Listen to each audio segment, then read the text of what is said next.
They all count from here on out as district play begins. Tonight is the 27 6A opener from Spring Branch as the Smithson Valley Rangers host the Wagner Thunderbirds.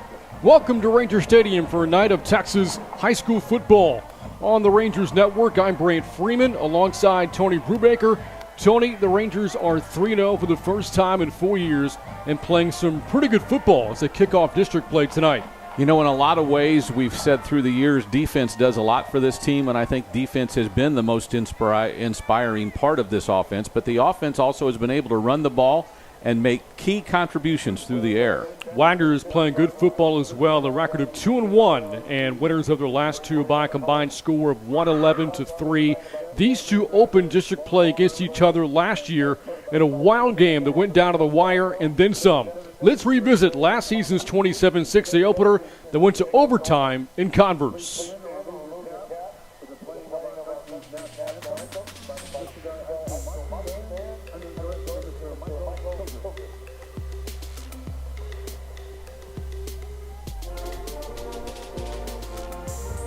So again, Smithson Valley a year ago playing Wagner in a down-to-the-wire game. In the 27 6A opener, Wagner wound up winning the game in overtime. It was a game that Wagner led at the half 15-3, but they needed a touchdown with 24 seconds left to tie it. Smithson Valley wound up with a field goal in its overtime possession, but Wagner got a touchdown on its OT possession, and with that a 27-24 win. Wagner's first win over the Rangers since 2009. Tonight's game marking the 14th all-time meeting. Smithson Valley leads the series 11-2, but again, Wagner a win last year in overtime. If you recall, Jalen Nutt, then the quarterback for Smithson Valley, Gabe Hoskins at running back for Wagner. They had the extremely talented L.J. Butler at running back last year. He was a senior. Butler, of course, no longer with Wagner, now playing college football. Isaiah Williams was their quarterback last year and trying to guide the Thunderbirds to a big win here tonight as he did a year ago. Wagner comes into this game with a record of 2-1. Smithson Valley 3-0. We talked about Wagner, Tony, and I mentioned the points they've scored the last two games, 111-69 against San Antonio Stevens, 42 last week against Laredo Alexander. It's just so tough to defend an offense you don't see much of these days, the triple option. You and I both know, have had relationships at Texas State back when they played teams like Nichols that did that stuff. It is hard for a coach like Larry Hill and his staff to analyze that option in 1 week's notice and then try to get your guys to convert and realize everybody has an assignment. He has to do every play to stop that, and that will be the challenge tonight. Their fullback, their biggest yard gainer, will be the key to stop first. Now, Smithson Valley is coming off a 42-14 win over El Paso Eastwood. The offense nearly 500 yards against the Troopers. The defense forced 3 turnovers. A all-around solid win for Smithson Valley going into district. We were able to put pressure on the quarterback a lot and not let him get too comfortable, although he did complete some passes. And Garrison Eggleston had a couple of interceptions, and both of those were difference makers. The first time the Rangers have started a season 3-0 since 2017. That was also the last time that the Rangers got out to a 4-0 start on the way to 10 wins that year. Tonight, Smithson Valley looking to end a streak of 3 straight losses in district openers. They have dropped 6 out of their past 7. And Tony, again, 27 6A is such a minefield. Every week feels extra important. Anybody can beat anyone, as we saw just last night with the Braunfels upsetting Judson. Not something you would have expected. Judson go on the road, open up at New Braunfels, and had their way for early parts of that game and even some of the second half. But New Braunfels hung on and won late in the game. Wagner won the toss tonight, and the Thunderbirds have elected to receive. Clayton Amaya lining up the opening kickoff of this 27 6A opener under the lights here at Ranger Stadium. And district play is officially underway. Return man from the 5 for the T-Birds. Up across the 20, 25, and a good return. Still going across the 35-yard line, short of the 40. Big return for Wagner, courtesy of Markel Ford. And we're going to look at this triple option offense not too far away from midfield. That was a great return, something that the Rangers haven't allowed much of this year. They've had great kick coverage in the first couple of games. This time, he just used speed to cross the field and get out. Again, back-to-back wins for the Thunderbirds. Blowouts over Stevens and Laredo Alexander, scoring 111 points in the process. First down, first play of the game for the Thunderbirds. Quinn Owens got sent back. And that's really important, Tony, for Smithson Valley defensively to win first and second down, force an option team into uncomfortable third and longs. Owens is their bell cow, if you will, running the ball. The fullback usually is 451 yards, 7.5 yards per carry this season so far. Now 24 yards shy of 1,000 for his career. Williams, quarterback keeper, and Smithson Valley.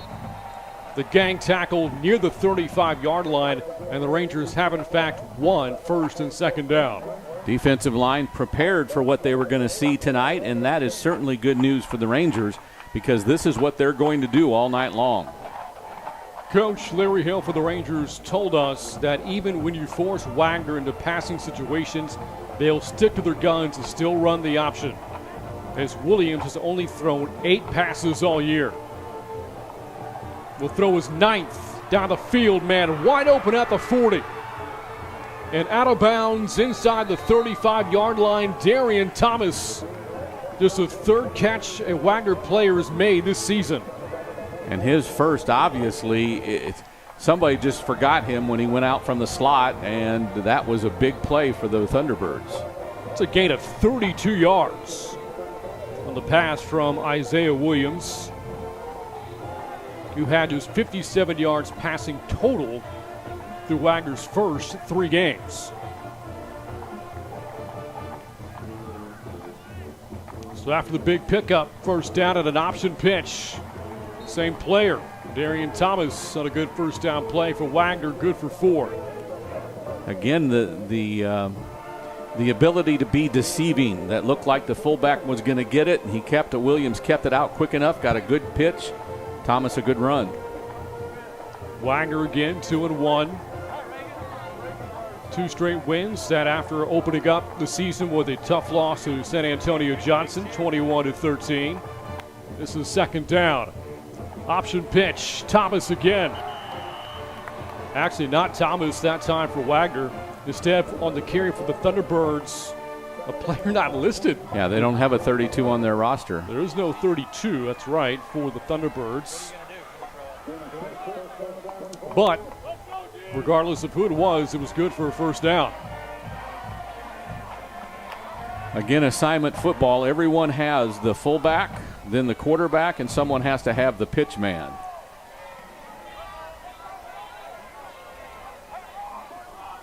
This is first down for Williams and the Wagner offense. A drive that started back at their own 36. They'll give the dive back in this Navy triple option style of offense.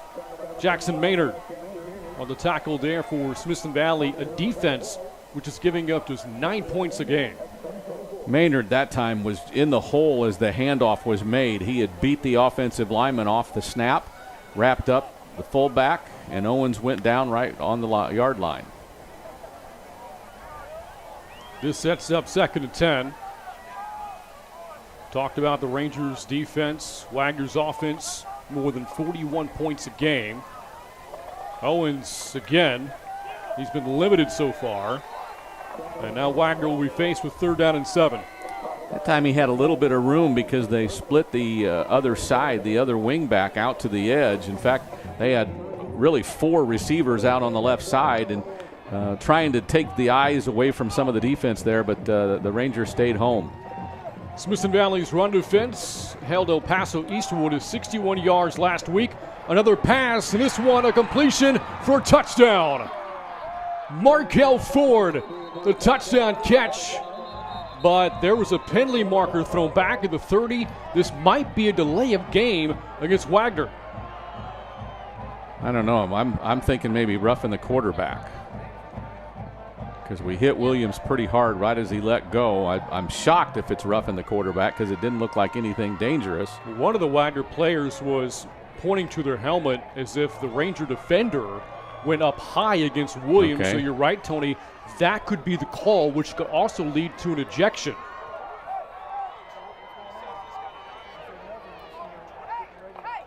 It is a personal foul targeting. So targeting on the Rangers. They'll assess the yardage on the ensuing kickoff. And what a drive for Wagner.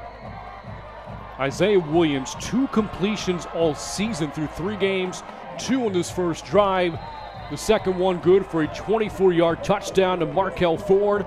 And Wagner is on top first. 8 minutes and change left here in the opening quarter. It's Wagner 7 and the Rangers nothing on the Rangers Network.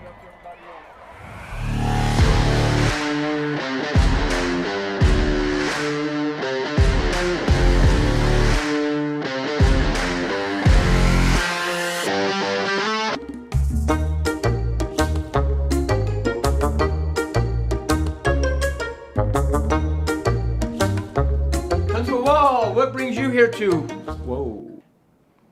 Well, I heard my wife talking to her friends that y'all work miracles, so I thought maybe you could do something with this. We absolutely help women, children, and men, but I'm gonna have to call in the reinforcements.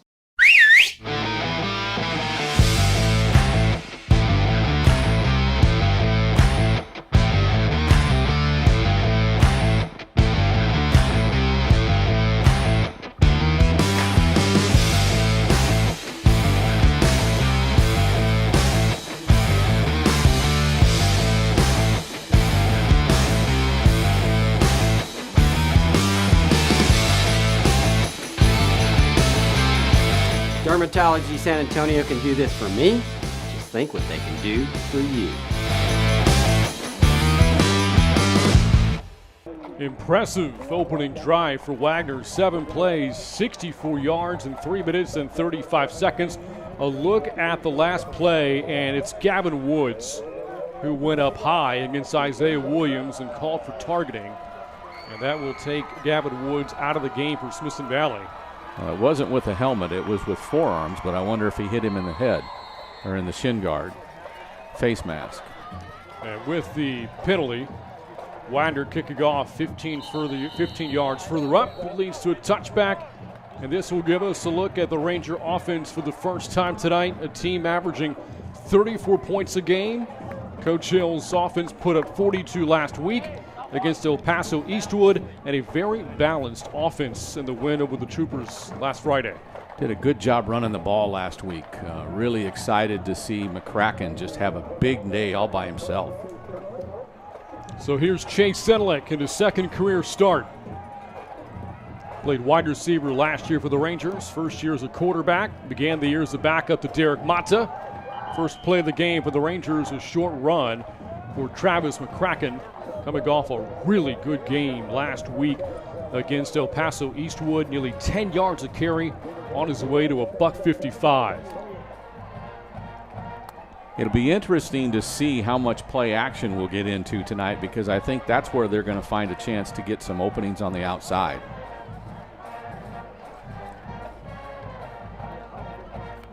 Second down and 7.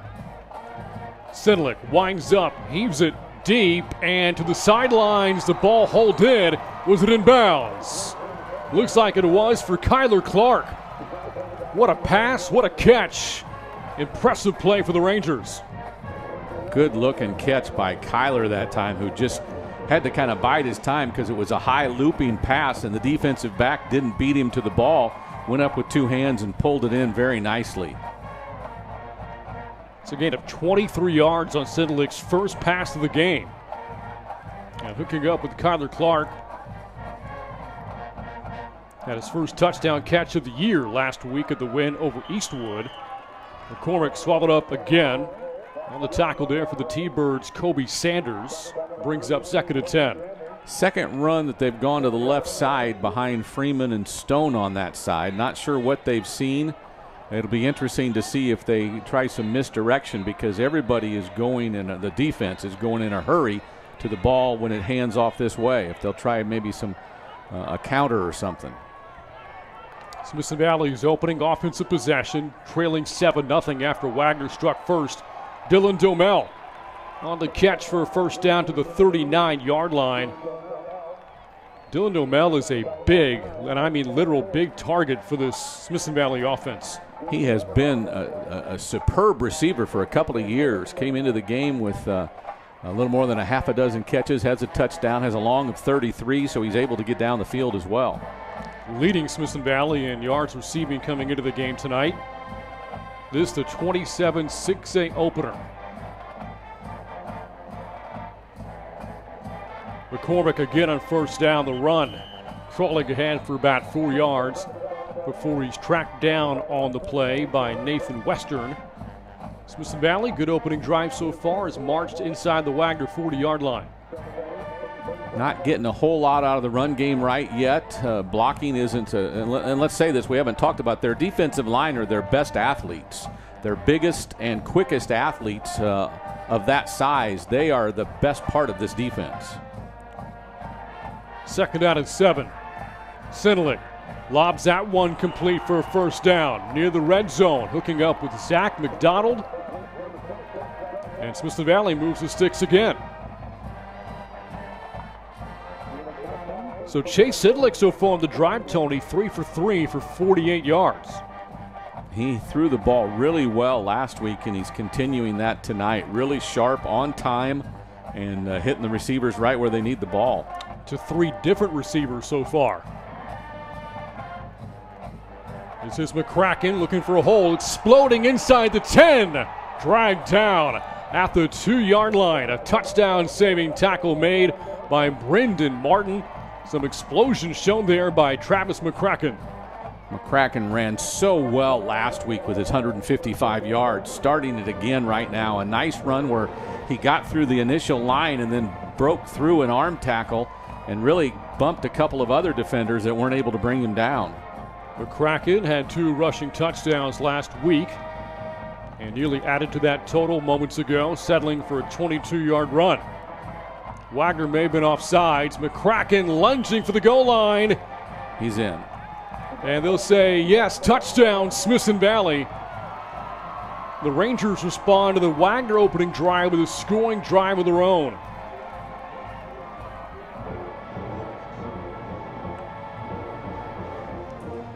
So touchdown run number 3 on the season for McCracken. And now on for the point after Amaya. Looking to tie the game. After a low snap, is able to put it through. So Travis McCracken, the touchdown run last week. McCracken, again, big numbers against El Paso Eastwood last week in the Rangers' 42-14 win. A career-high 155 yards rushing for McCracken. And again, averaged nearly 10 yards a carry, 2 rushing touchdowns. Tony, you were here for it. Travis McCracken, awfully impressive and great way to head into 27-6A play for the senior tailback. You know, the interesting thing about last week is Joe and I both thought that he had a lot of 3-yard runs that he turned into 8-yard runs. He was able to get through some arm tackles. And I think that's what I see of him tonight again on that big run he had, that he broke through some guys who thought they had him and was able to pull away, and was a big line. 7 plays, 75 yards, 3 minutes, 32 seconds on the drive. Now look at the touchdown again from McCracken. Against the defense, which has given up just 8 points a game. 24 points surrendered through 3 games for Wagner. For defense that gave up more than 35 a game last year. McCracken, a well-deserved breather, had 5 carries on that drive for 25 yards. Amaya with the kickoff. It's Ford again from the 5. Markel Ford got spilled over across the 20-yard line. Tackle on the play made by Chase Barker. Smithson Valley defensively, Tony, defended the run very well. Wagner's first drive of the game. but the 2 times this option offense went to the air, they were taken by surprise. Something they hadn't done all year with only 2 completions and 8 attempts. Now they come up, their 2 biggest plays on offense were through the air. That touchdown for Wagner to open the game, their first quarter points of the season.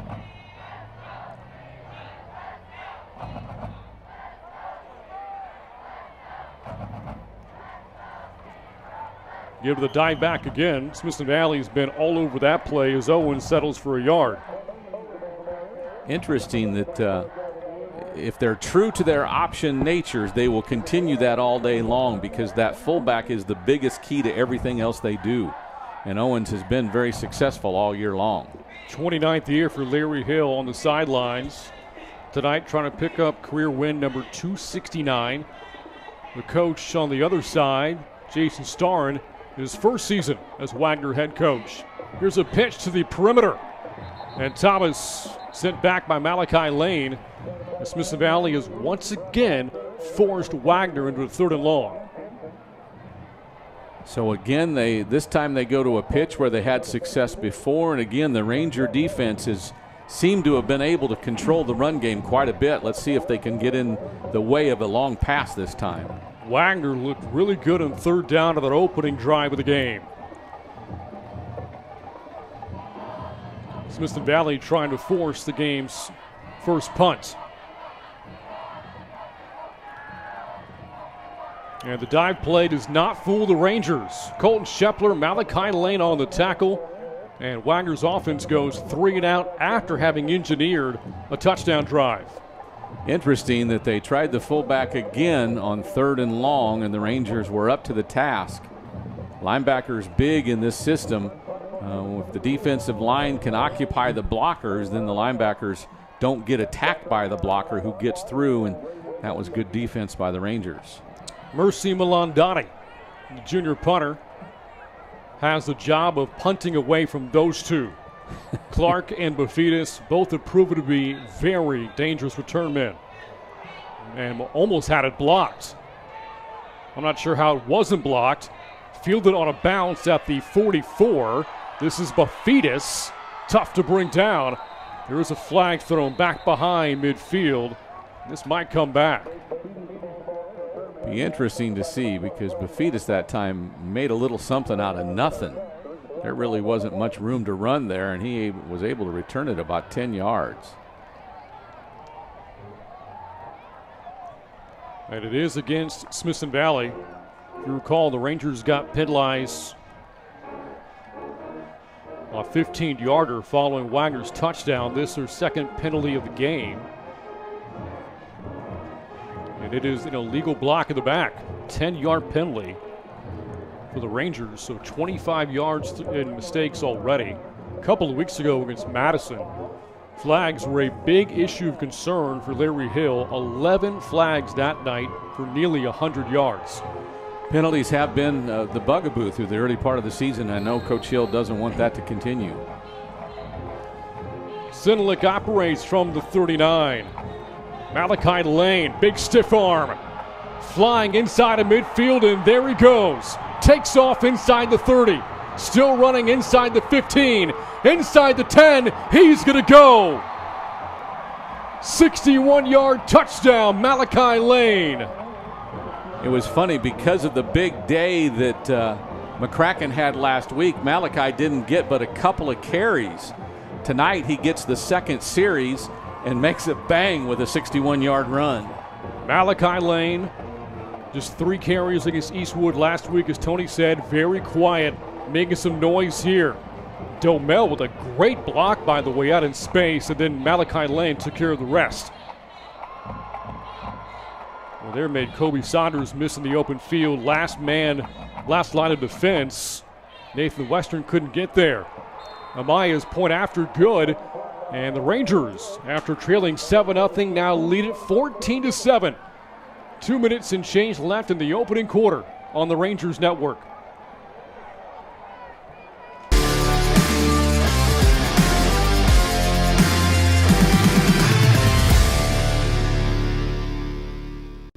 Coach, this is the year. Give me a chance. I get to try out? Yes! This is the year. Get your guns up. Get your guns up.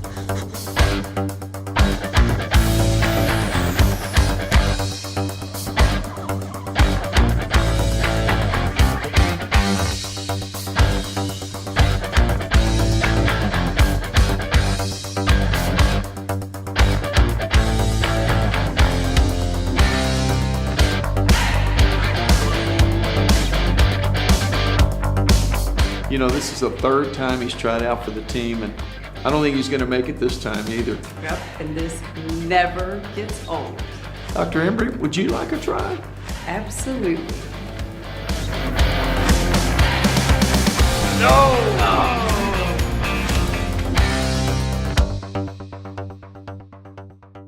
We've been giving you drive recaps. It's been an exciting first quarter so far. 3 touchdown drives, but the last one in name only. A one-play, 61-yard drive with a run by Malachi Lane. It took all of 13 seconds. Tony, let's revisit that run from Lane. Again, great blocking out in space, and then he took care of the rest. Yeah, you mentioned Domel got a big block and then a couple of stiff arms. One more right here as he kind of pushes someone that tried to kind of fall at his legs, and he just outran everybody else. So Lane, the touchdown run, looked very impressive in the season opener against Warren as Lane took on a second role. Of course, he's been a starting linebacker each of the previous 2 seasons. But in the opener against the Warriors, ran for 117 yards on just 10 carries. First play for Wagner after the touchdown. Shepler with the tackle out in space of Darian Thomas. We've seen Shepler do that a couple of times this season already, where he grabs the front of the jersey of the offensive running back and just pulls him down. I don't know if they're going to say he got face mask here. I thought he got jersey, so I'd like to see a replay, but that'll add a lot to that 6-yard run. So now a 21-yard play, and the Rangers already 40 yards in penalties here in the first quarter. Not good. Tail end of the play, and there you see it. Shepler got the face guard. Okay. And that'll put the Thunderbirds just shy of midfield. Wagner trying to win its 3rd straight game. Its 3rd ever against Smithson Valley. Winners in this game last year in overtime in Converse. Flag is in on the dive play. This is probably in the neighborhood of a hold against the Thunderbirds. Yeah, I'm pretty sure it is. I think one of their guards grabbed somebody. I didn't see it all because of the speed, but it looked like someone got grabbed and kind of tossed aside.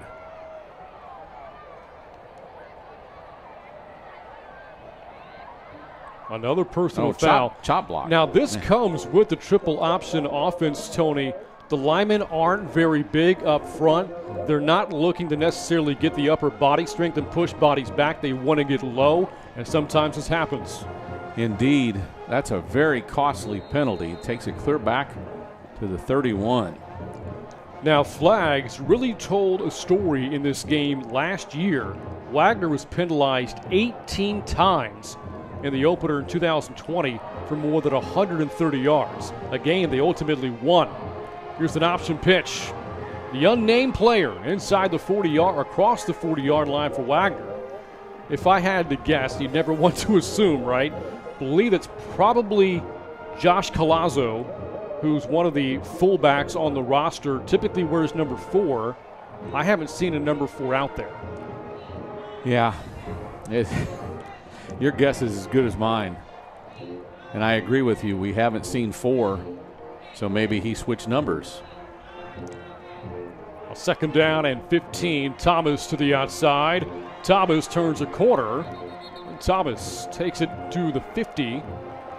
Back-to-back good plays for Wagner following the chop block call. Brings up a manageable 3rd down and 6. So basically back-to-back 10-yard runs. That one might be 9 officially.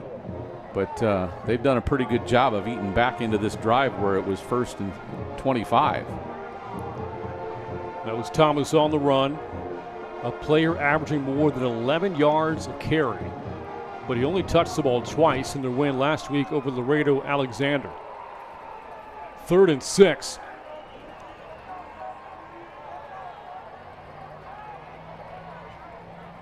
Williams keeps it himself, and he's got the first down. Nice charge by Isaiah Williams to move the chains.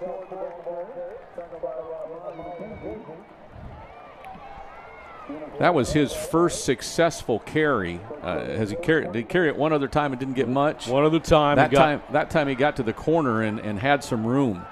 I don't think the defense had reminded themselves they have to account for him. Williams, a 3-year starter quarterback for Wagner. A record of 18-6 over the course of his career. Has now thrown for 27 touchdowns against 6 interceptions, but again does his damage handing off and keeping himself on this triple option as we hit the final 30 seconds of the first quarter. Gavin Woods made the tackle, so he has not been ejected. So that is a point we need to make sure we make, is he was the one penalized on that first pass play, but did not get ejected. Great catch there, Tony. On 2nd down and 10, Williams again has got blockers in front. Williams inside the 30 got pushed down by Shepler, and a flag thrown in towards the back end of the play. It comes with 7 seconds to go in the quarter, right in front of the Wagner sideline. Somewhere maybe an illegal block. They're pointing to the Ranger. Yeah, they are. Into the field. It was a 15-yard run for Williams. A first quarter that has now seen 5 flags thrown, and none of the infractions shorter than 10 yards. They'll pick it up. So first down run. As Isaiah Williams gains 15 yards, that play could end the first quarter. See what Wagner does here. Yeah. Clock starts again, and that will take us to the end of 12. In 27-6, play with the Rangers on top, 14-7.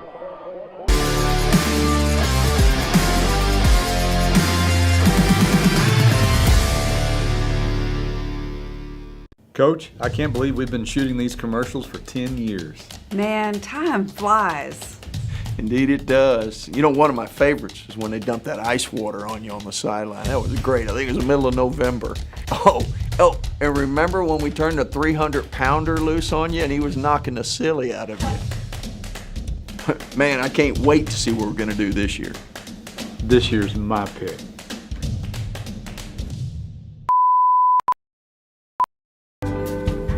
Ferris Orthodontics. That's what I'm talking about.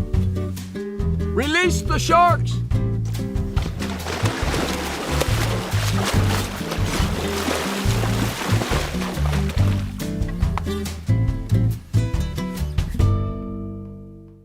When you've got a big day ahead, rest easy knowing that your home is protected by GVTC Connect Home Security System. The Skybell uses a high-definition camera and speakers, letting you see and chat with who's at the door.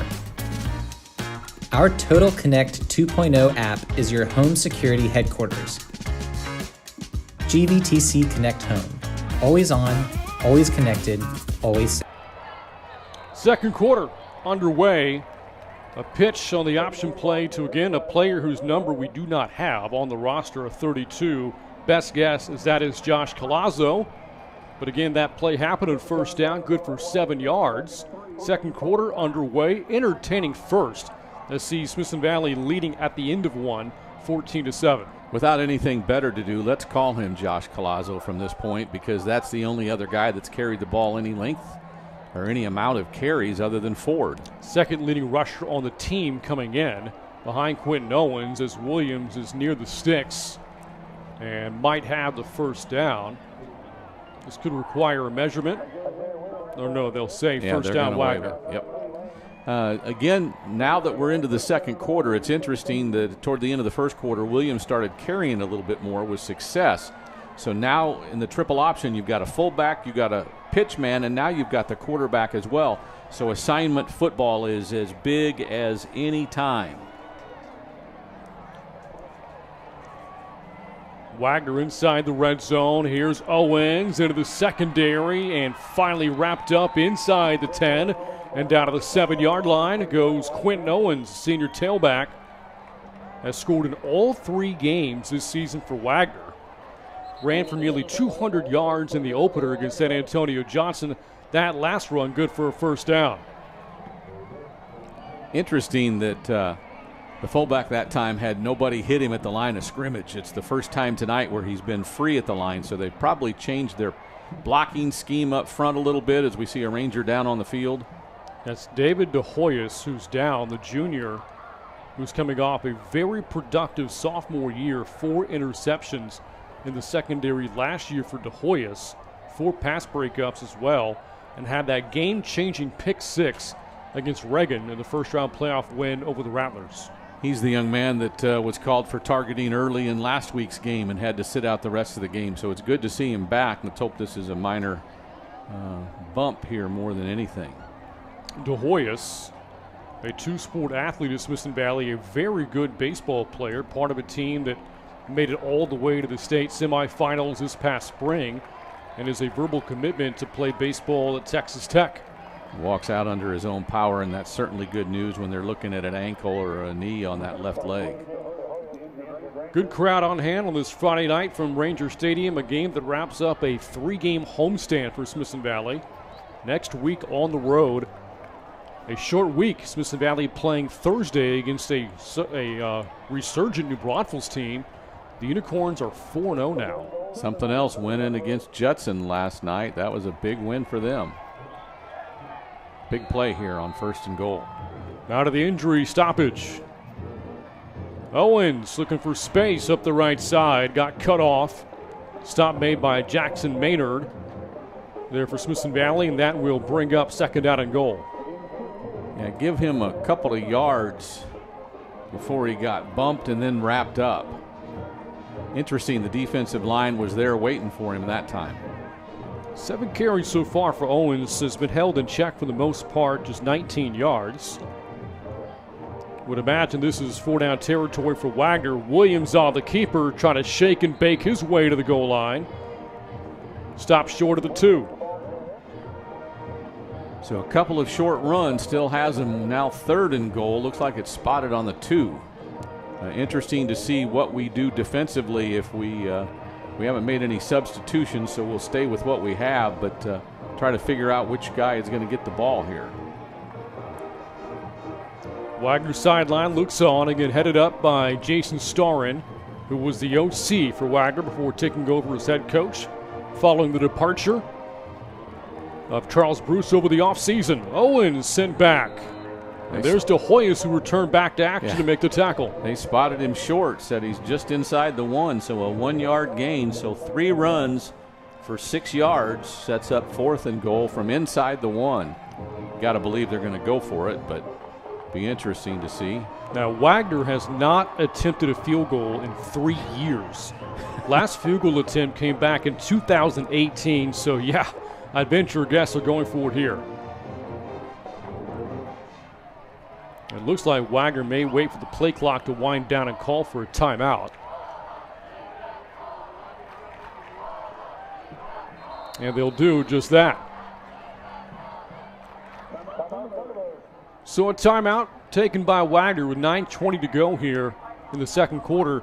Again, last week Chase Sedelick made his first career start for Smithson Valley, leading the Rangers to a win over El Paso Eastwood. 10 of 13 passing last week, Tony. 2 touchdown passes as well in his first career start. Looked far more comfortable last week than he did when he came into the game filling in for Derek Mata 2 weeks ago. He did, and he's looked comfortable tonight again. I like the way he's throwing the ball, and I like the way he's managing the offense, just like Larry Hill wants him to. He's doing everything within the system and being very efficient at what he does. Coming out of the Wagner timeout, it is 4th and goal for the Thunderbirds, all the way down at the Ranger 1-yard line. A 14-7 game.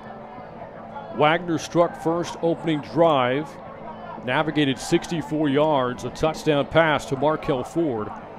The Rangers then send 14 unanswered. But Wagner is that close from being in position to tie the game. Fullback or quarterback sneak? I'm guessing Owens here. No, it is Williams, and the quarterback is sent back, and I don't think he got it. No signal by the officials for a touchdown, and Smithson Valley's defense holds on a big goal line stand. Boy, their coaches are clear out on the field. Pats the numbers.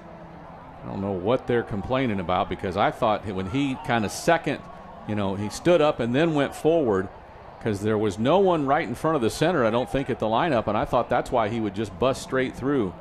Oh, but Smithson Valley is called for offsides. Oh, my. A critical flag against the Rangers. 4th accepted penalty on the night for Smithson Valley. And the Thunderbirds will get another shot here to punch it in. The pitch, Collazo to the corner, to the end zone for the touchdown. Touchdown, Wagner, Josh Collazo. And Smithson Valley, with a costly offsides penalty, cost them potentially 7 points. Really would like to go back and see who was offsides, because I know that the Smithson Valley coaches are probably wondering that as well. Difficult situation as you get called for offsides when you make a big play stopping a 1-yard run. On for the point after is Milan Donnie, and ties the game at 14. Wagner, an impressive drive. And with 9 minutes and 13 seconds to go in the half, this 27-6A opener knotted at 14 apiece.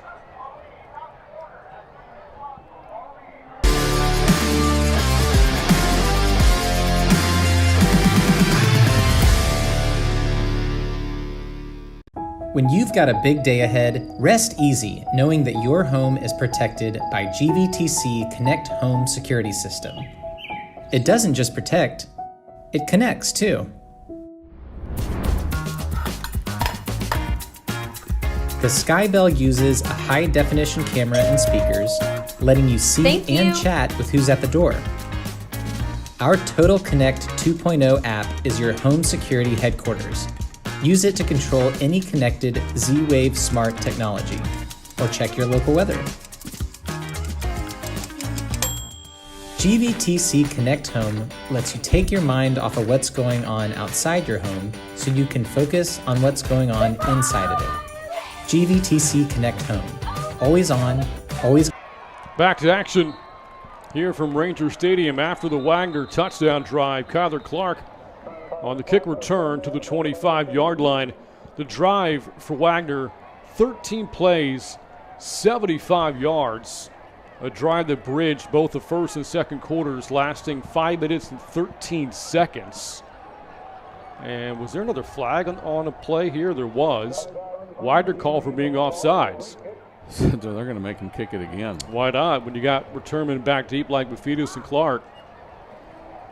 And they will force Milan Donnie to kick it their way. First points of the second quarter for either team. And Wagner has now outscored its opposition in the second quarter this year, 57-3. And there's Clark waiting back deep. Bufidas right next to him. Bufidas averaging more than 30 yards of return. And they will kick it to Clark. Good kick inside the 10. Clark down the sidelines, racing his way across the 35. And steps out right around the 40. And so that penalty winds up costing Wagner a 5-yard flag officially, but about 15 yards of field position. Well, they'll spot it to 36, so 11 yards for sure. Clark that time, if he had one more yard on the sideline, he might have gone all the way, as only someone was able to push him about the 35, 36, 7-yard line. Rangers need to put together an answering drive of themselves here. Their last possession was a one-play drive, a 61-yard run from Malachi Lane. This is McCormick. Only got a yard. Or McCracken, I beg your pardon. Had the former Judson running back, Sincere McCormick, on my mind, now playing with UTC and playing very well. Yes, he is. He and Wisdom both, San Antonio kids, helping them out. So Travis McCracken with his 6th carry of the game, 26 yards so far from McCracken with the touchdown. 2nd down and 9. Sinalik rolling out, looking to throw it, and fires incomplete, looking for the tight end Domel. Good play on defense, broke it up by Jeremiah Longoria. And Smithson Valley now looking at 3rd and 9. When Chase broke the tackle box, he had Hunt open at about the 40-yard line, which would have been a 5 or 6 yard gain if he turns upfield, maybe first down yardage. He decided to wait for Domel to come across the line, come across the field, and that was a tight window to try to throw it into. First incompletion tonight for Sinalik. Was 3 for 3 before that misfire. 3rd and 9 for the Rangers from the 37. Sinalik facing the pressure, overshot his receiver. And again, you have to credit that blitz there by Wagner. Rush the throw for Sinalik. Yep. And Smithson Valley goes 3 and out. He was not prepared for the Thunderbird coming at him, but it was a great time to shoot the gap. Nate Western is the weak side linebacker that blitzed him, and Rangers go out on downs. So Sinalik and the offense back to the sidelines. Manuel Osorio coming out to punt for the first time. Did not punt once last week. Rugby-style punt. Takes a Ranger roll inside the 20. Still traveling inside the 10. Rolling all the way down to the 6-yard line. How about that punt from Manuel Osorio? That's a 57-yard punt. His long this year is 59, and Wagner will start 94 yards shy of the opposing goal line. I told you last week special teams had a big impact in that win over El Paso Eastwood. They're starting to have an impact here tonight again. A great punt by Osorio, and see what the Thunderbirds will do down deep in their own territory. Again, stakes high here from Ranger Stadium in what is the 27-6A opener. Lights on at the stadium. The moon is out now. Wagner on offense for the second time of the quarter as Owens is tackled after a short gain. Under 8 minutes to go until halftime. That man right there, Malachi Lane, big play in offense in this game. A 61-yard touchdown run that gave the Rangers then a 14-7 lead.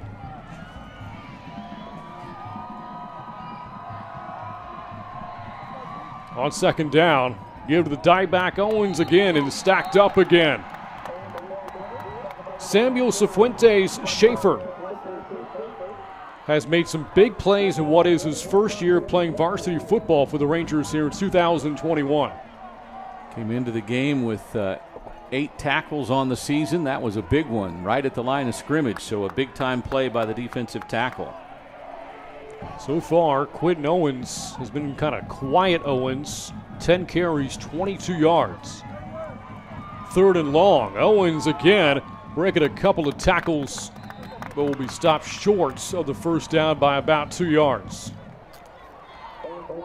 With that run, now Quentin Owens has surpassed 1,000 yards rushing in his career. Again, the last couple of years backed up one of the great backs in Wagner history, L.J. Butler. White Hansen, the Ranger the defense will come off. And now Malandani is tasked with punting again to Clark and Bafidis, doing so from his own goal line. I think we only have 10 players on the field.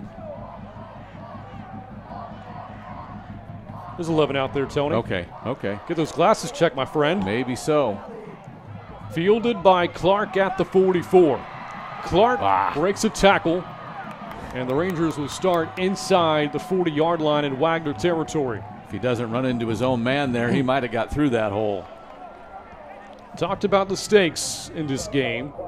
Again, this is the first of 8 or 7 27-6A games. The Brothels, a win last night at the gun against Judson, 24-21. Other games happening tonight. 2 teams that are winless this year, Clemens and South Stand playing each other. Would figure the Buffaloes should win that game. South Stand in rough shape as a program.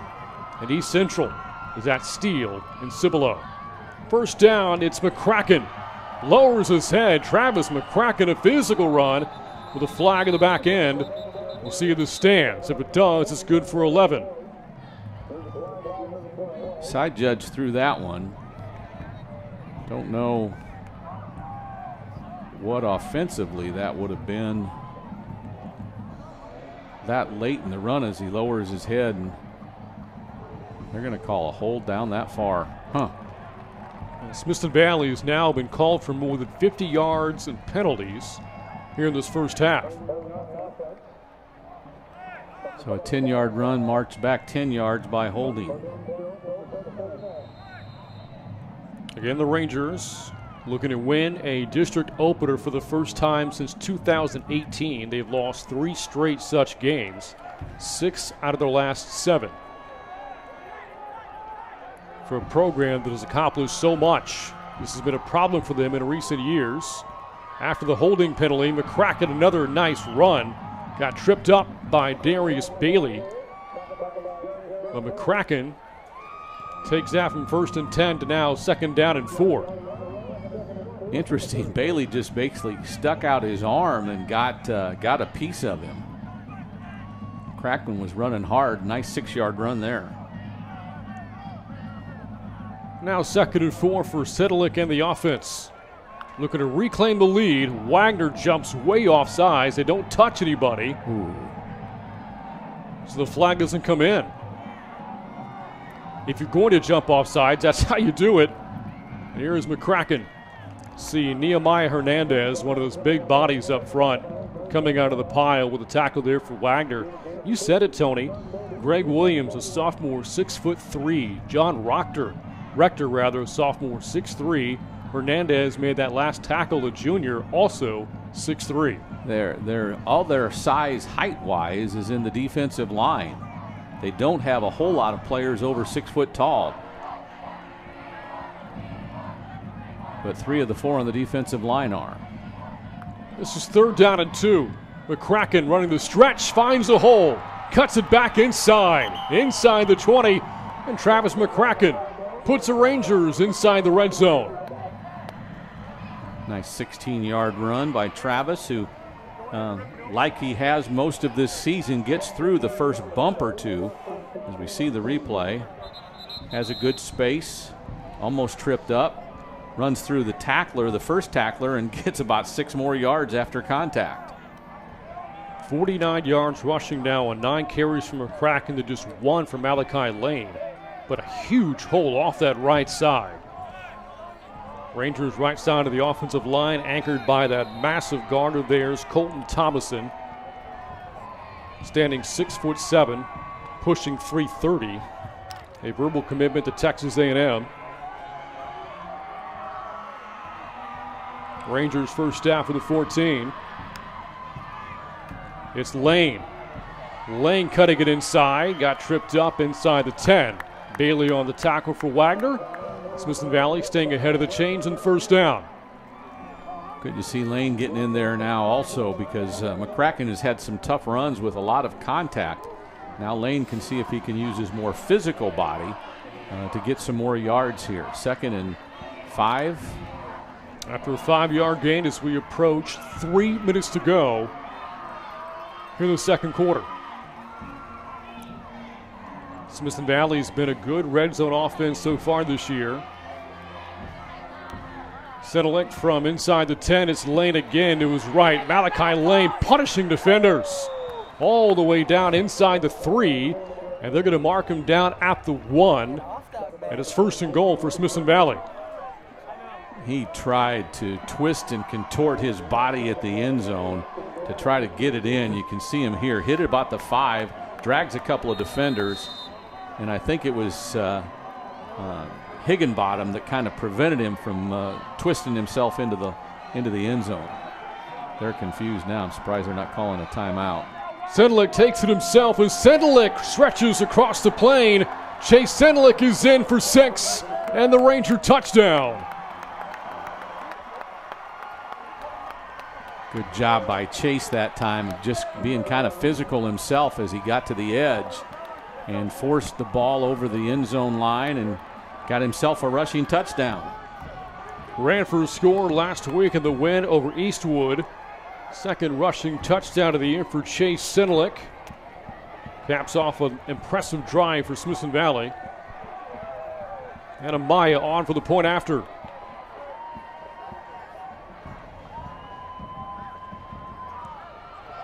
And this will make it 21-14 with 2:50 to go here in the half. Chase Senlick, again, a great run. We talked about the size from Nehemiah Hernandez, 6'3", 245. We don't have the official height and weight on Senlick. You can look at him right there. He's not 6'3", 245, Tony. Was able to out-physical Wagner's interior defensive lineman to find a way to take it into the end zone. We'll say he's 6 bills high and, 175, maybe 180 pounds. And again, the physical nature of Smithson Valley's ability to run the ball this year is a big difference than I think the last couple of years. We are extremely physical running the ball with both McCracken and Lane, and now we've seen Senlick be physical at the line of scrimmage.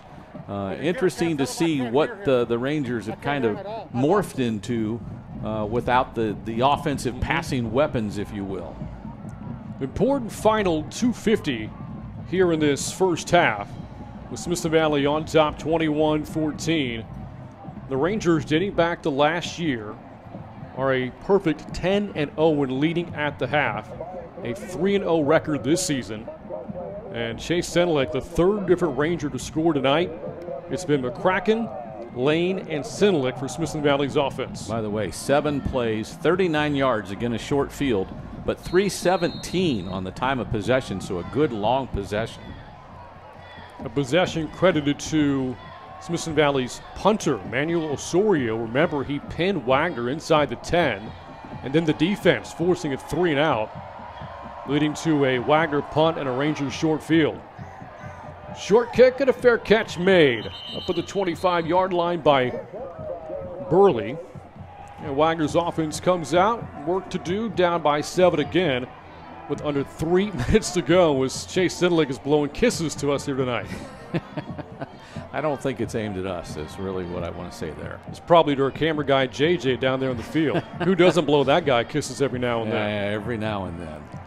Interesting to see if they make any adjustments to what they do offensively here in the last 2+ minutes. And the Ranger defense has kind of caught up and done a pretty good job of holding them in check. First down for Wagner. Williams with an option pitch to Markel Ford. Got cut down on the edge. Smithson Valley defender was DeHoyas on that tackle. Just beat the blocker, Darian Thomas, to make that play. Interesting.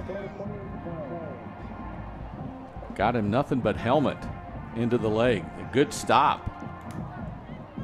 If you recall, Markel Ford scored the game's first touchdown on a throw from Isaiah Williams. Completed 2 passes in the opening drive.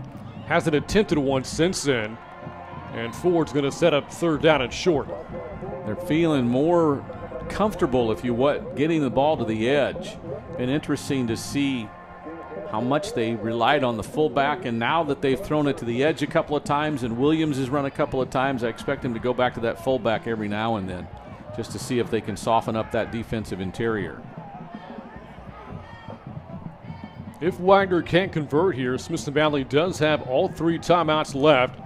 Dive play to Owens right at the line, forcing blue shirts ahead, and Owens has a Wagner first down. Got some help from one of his offensive linemen. I think it was Chavez or Delgado. I think Delgado actually pushed him that extra yard. Fabian Delgado, we talked about the offensive line, does not stack up to Wagner's defensive front. Nope. None of the players stand taller than 6 foot on the Wagner O-line. Inside of 2 minutes to go. Pitch to Owens. Typically the dive back. Takes a pitch here. Good for only 4 yards as we tick towards a minute to go here. Tony, I know this is Wagner's offense. This is what they know. But in the 2-minute drill, can you really stick to this? And again, one of the things we said earlier is if we can make them take long drives and hope they make a mistake in the midst of that, that's what the most successful defenses do. Limit their big plays. And Williams to the air here, and a short pass incomplete, looking for Donovan Ransaw. Will bring up 3rd down with 46 seconds to go. And if you're curious about field goal range, again, it doesn't exist. Wagner's not attempted a field goal in 3 years. Big stop for the defense right here.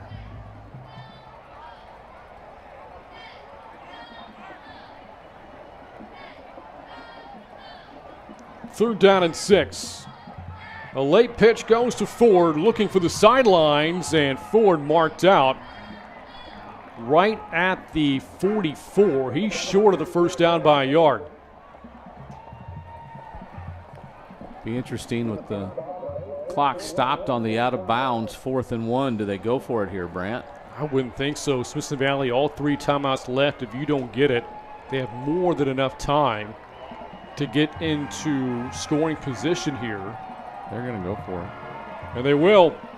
It's Owens. He's got the first down, rumble it ahead to the 49-yard line. A 4-yard gain keeps the chains moving, stops the clock for a moment with 36 seconds to go. Interesting that that's the second time on this drive that they've been able to pin the outside linebacker of the Rangers on that side and get freedom on the edge. Something's got to give. We've got to be able to adjust to that because that outside linebacker's got to be ready to get the pitch man or the safety coming up. One of the two's got to be assigned to the pitch man, and that time we got kind of pinned inside. Wagner calling for a timeout, by the way. They have 1 remaining for a team out to a 2-1 start. Again, this a season of transition for Wagner, with Jason Starrin taking over for Charles Bruce, who was lured away by Brandeis over the offseason. Bruce won 30 games over his final 3 years at Wagner, twice leading the program to the state semifinals. But his offensive coordinator was Jason Starrin. Said this was a dream come true, not only a professional goal to become a head coach, but to become the head coach at a program like Wagner. And his offense trailing by 7, right around midfield with 36 seconds to go. Williams dumps it off, incomplete for 4, with backside pressure coming in from Smithson Valley. Gavin Woods got to him that time. That time with a nice clean hit.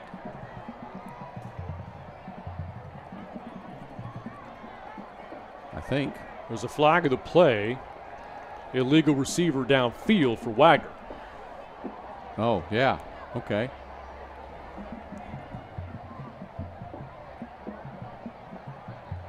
And Coach Hill was discussing things with the head linesman, whether or not to accept the penalty. He will. Back Wagner up 5 more yards with 32 seconds to go. Isn't that a loss of down, or is that just in college? Just in college. Remains first down. Okay. Williams has thrown 3 times tonight and tripped up, couldn't even get the pass off. Couldn't find his footing.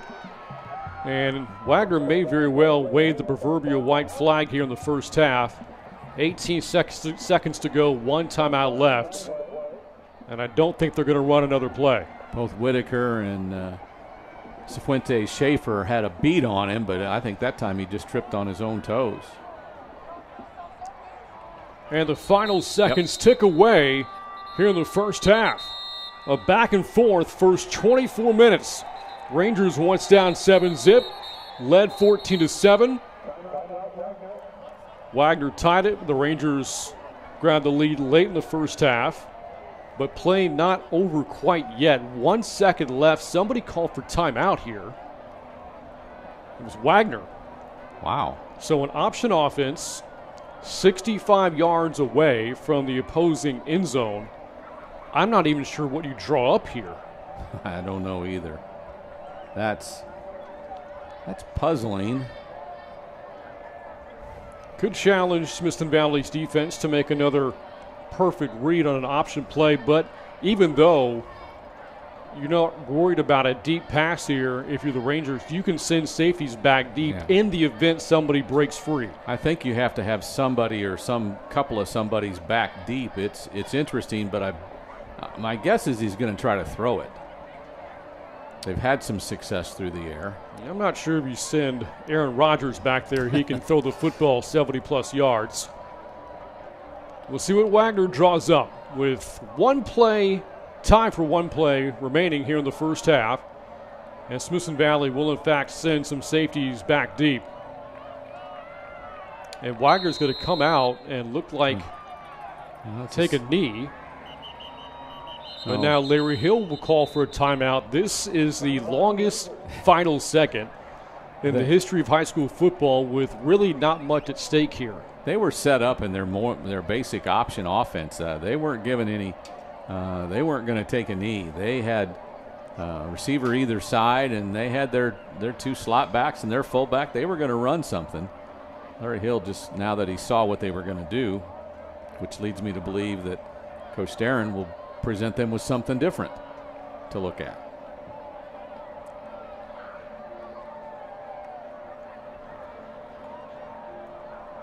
So again, Wagner calling its third and final timeout. Smithson Valley spending one shortly thereafter, just to make sure the defense is properly aligned.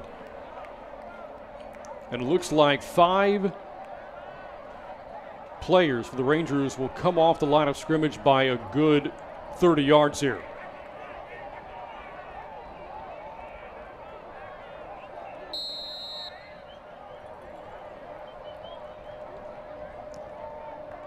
Williams wants to throw it.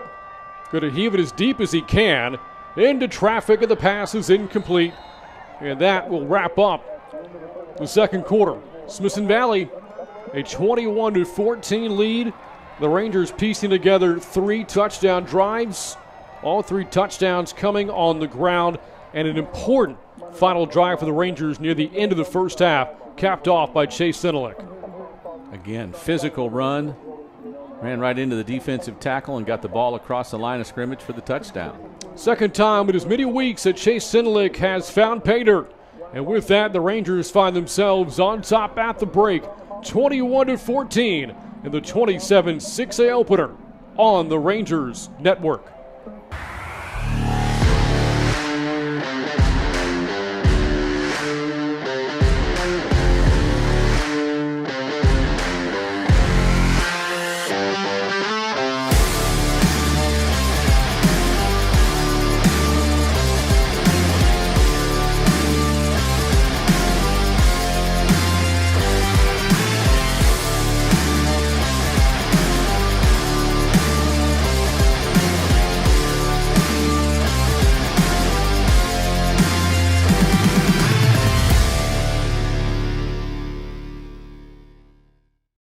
When you've got a big day ahead, rest easy knowing that your home is protected by GVTC Connect Home Security System.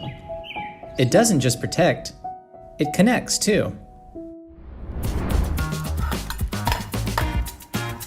The Skybell uses a high-definition camera and speakers, letting you see and chat with who's at the door. Our Total Connect 2.0 app is your home security headquarters. Use it to control any connected Z-Wave smart technology, or check your local weather. GVTC Connect Home lets you take your mind off of what's going on outside your home so you can focus on what's going on inside of it. GVTC Connect Home. Always on, always connected, always safe.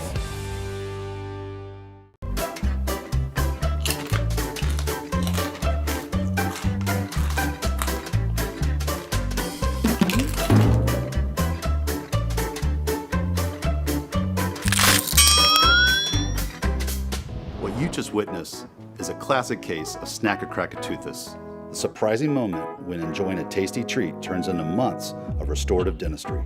Lucky for Coach Worstifer, at Summerhill Dental we offer same-day crowns and, if need be, 3D guided implants to fight Snack-a-Crack-a-Toothus, one Ranger at a time.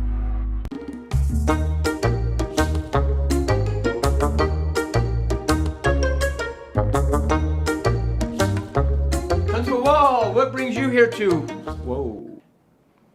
Well, I heard my wife talking to her friends that y'all work miracles, so I thought maybe you could do something with this. We absolutely help women, children, and men, but I'm gonna have to call in the reinforcements.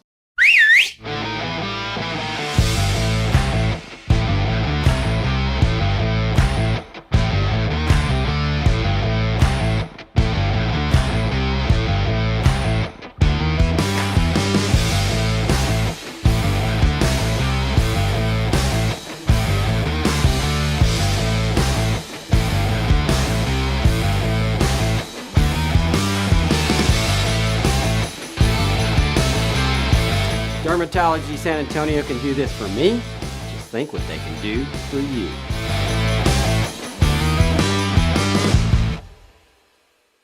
Coach, this is the year. Give me a chance. I get to try out? Yes!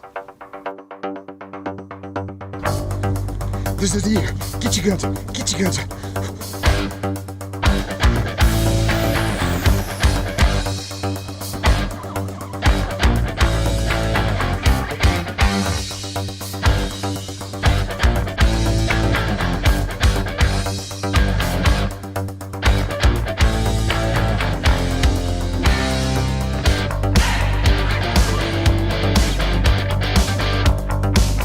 You know, this is the third time he's tried out for the team, and I don't think he's going to make it this time either. Yep, and this never gets old.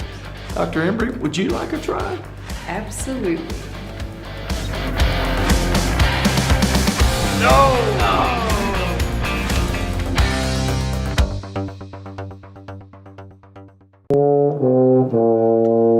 Hey Fuller, does your dad insure this? No, but if it was a car, you would.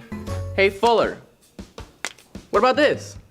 No, but if it was your parents' house, you would.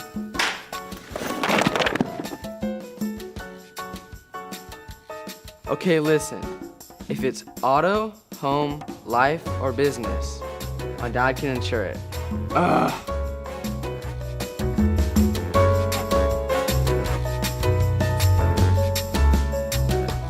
Let's go Rangers! Coach, I can't believe we've been shooting these commercials for 10 years. Man, time flies. Indeed it does. You know, one of my favorites is when they dumped that ice water on you on the sideline. That was great. I think it was the middle of November. Oh, and remember when we turned a 300-pounder loose on you and he was knocking the silly out of you? Man, I can't wait to see what we're going to do this year. This year's my pick.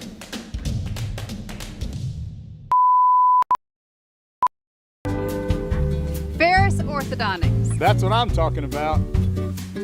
Release the sharks!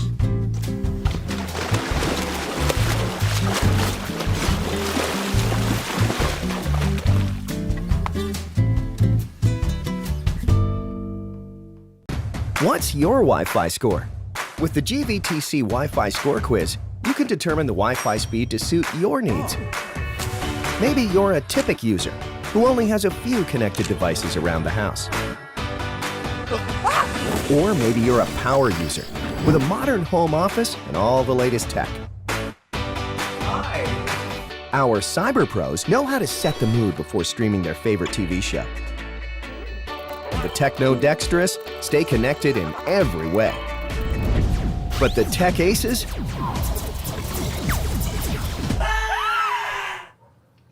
Well, they're on another level. No matter what your Wi-Fi needs are, GVTC has the perfect plan for you. Take our quick Wi-Fi score quiz today at gvtc.com/Wi-Fi score and make sure your connection is up to speed.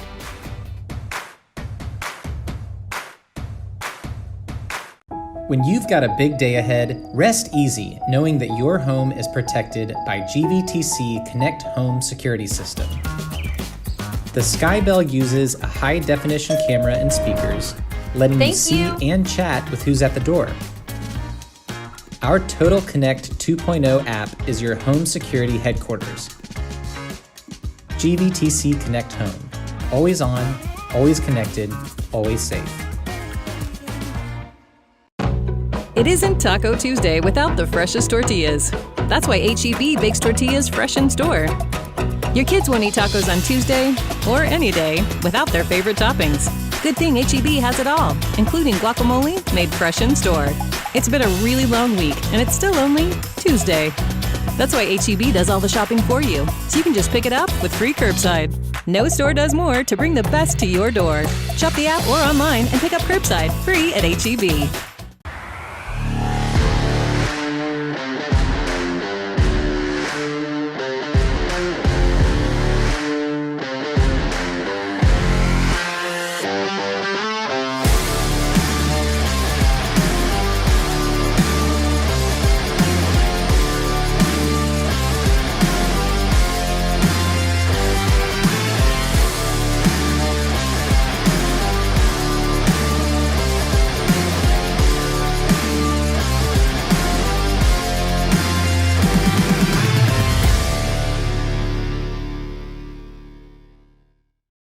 When you've got a big day ahead, rest easy knowing that your home is protected by GVTC Connect Home Security System. It doesn't just protect, it connects too. The Skybell uses a high-definition camera and speakers, letting you see and chat with who's at the door. Our Total Connect 2.0 app is your home security headquarters. Use it to control any connected Z-Wave smart technology, or check your local weather. GVTC Connect Home lets you take your mind off of what's going on outside your home so you can focus on what's going on inside of it. GVTC Connect Home. Always on, always connected, always safe.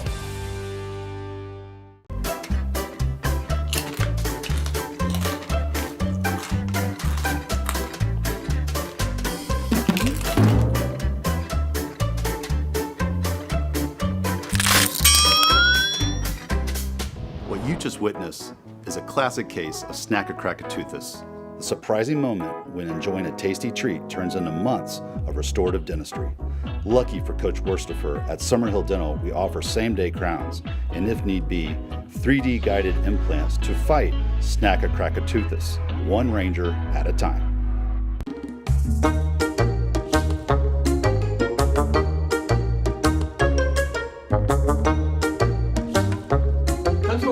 What brings you here to? Whoa. Well, I heard my wife talking to her friends that y'all work miracles, so I thought maybe you could do something with this. We absolutely help women, children, and men, but I'm gonna have to call in the reinforcements.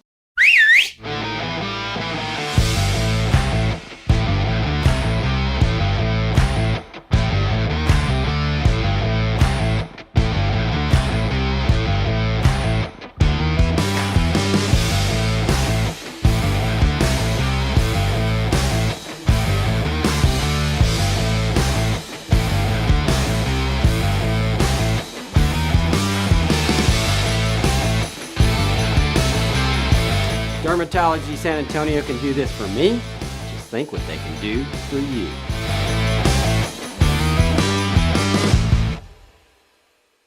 Coach, this is the year. Give me a chance. I get to try out? Yes! This is the year. Get your guns up. Get your guns up.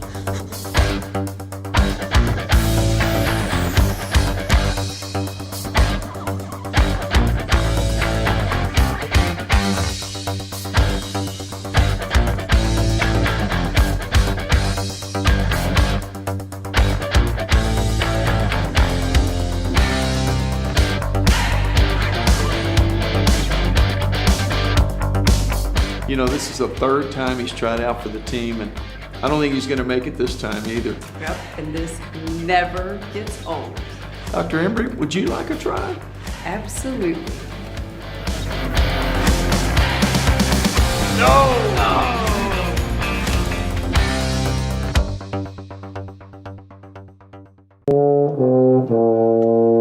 Hey Fuller, does your dad insure this? No, but if it was a car, he would. Hey Fuller, what about this? No, but if it was your parents' house, he would.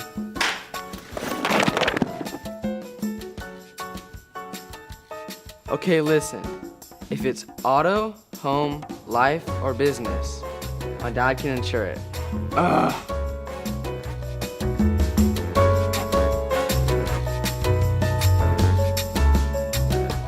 Let's go Rangers!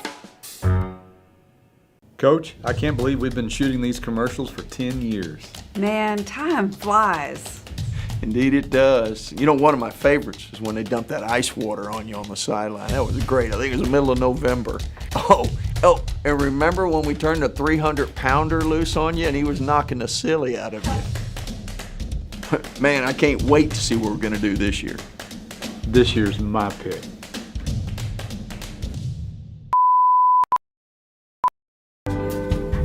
Ferris Orthodontics. That's what I'm talking about. Release the sharks!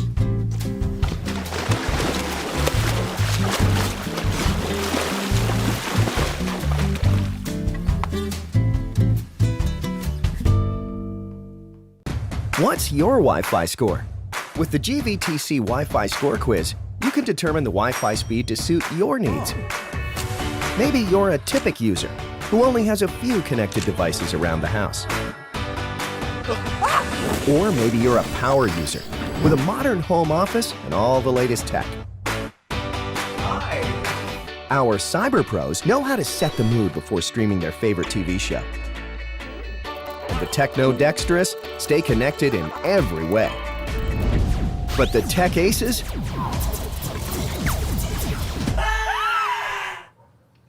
Well, they're on another level. No matter what your Wi-Fi needs are, GVTC has the perfect plan for you. Take our quick Wi-Fi score quiz today at gvtc.com/Wi-Fi score and make sure your connection is up to speed.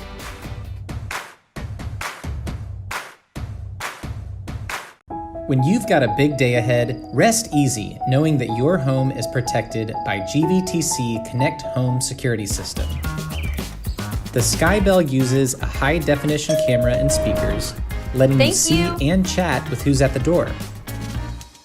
Our Total Connect 2.0 app is your home security headquarters. GVTC Connect Home. Always on, always connected, always safe. It isn't Taco Tuesday without the freshest tortillas. That's why H-E-B bakes tortillas fresh in store. Your kids won't eat tacos on Tuesday or any day without their favorite toppings. Good thing H-E-B has it all, including guacamole made fresh in store. It's been a really long week, and it's still only Tuesday. That's why H-E-B does all the shopping for you, so you can just pick it up with free curbside. No store does more to bring the best to your door. Shop the app or online and pick up curbside free at H-E-B.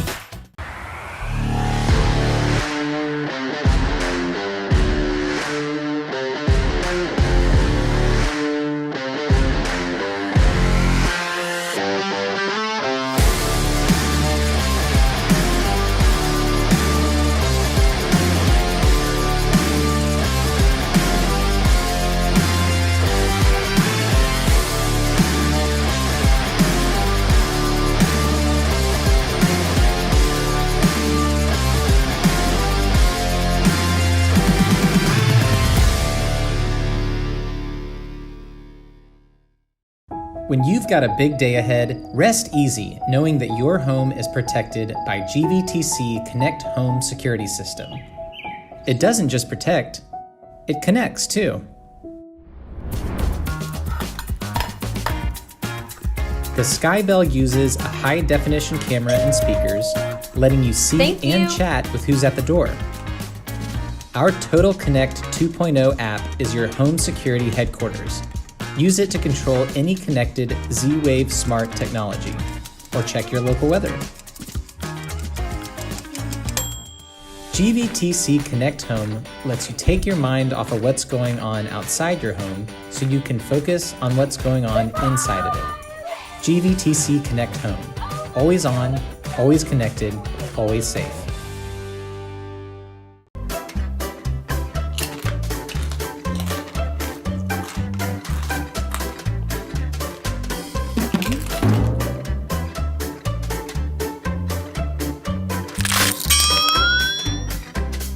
What you just witnessed is a classic case of Snack-a-Crack-a-Toothus. The surprising moment when enjoying a tasty treat turns into months of restorative dentistry. Lucky for Coach Worstifer, at Summerhill Dental, we offer same-day crowns and, if need be, 3D guided implants to fight Snack-a-Crack-a-Toothus, one ranger at a time.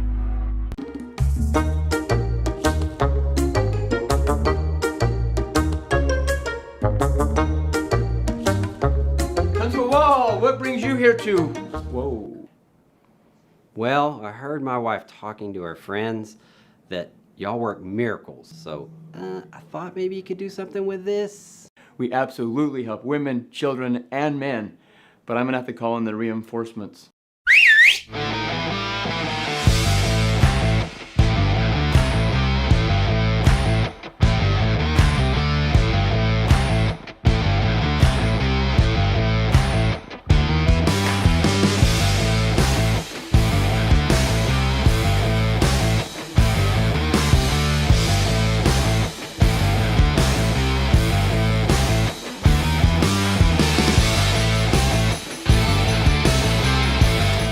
Cosmetology San Antonio can do this for me, just think what they can do for you.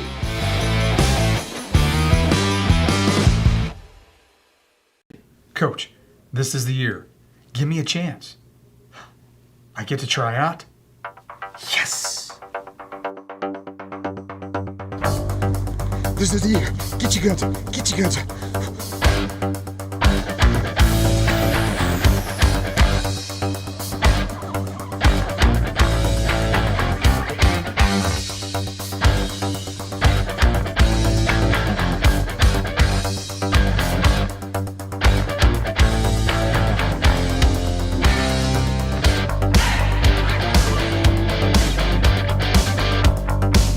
You know, this is the third time he's tried out for the team, and I don't think he's going to make it this time either. Yep, and this never gets old.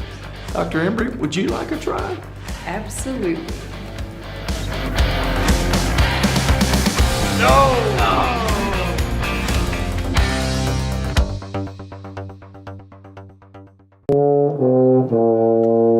Hey Fuller, does your dad insure this? No, but if it was a car, he would.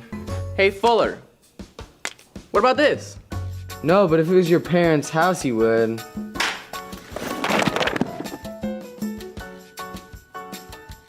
Okay, listen. If it's auto, home, life, or business, my dad can insure it.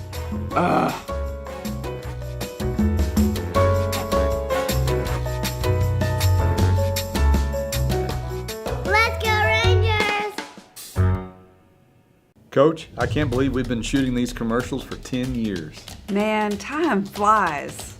Indeed it does. You know, one of my favorites is when they dumped that ice water on you on the sideline. That was great. I think it was the middle of November. Oh, and remember when we turned a 300-pounder loose on you and he was knocking the silly out of you? Man, I can't wait to see what we're going to do this year. This year's my pick.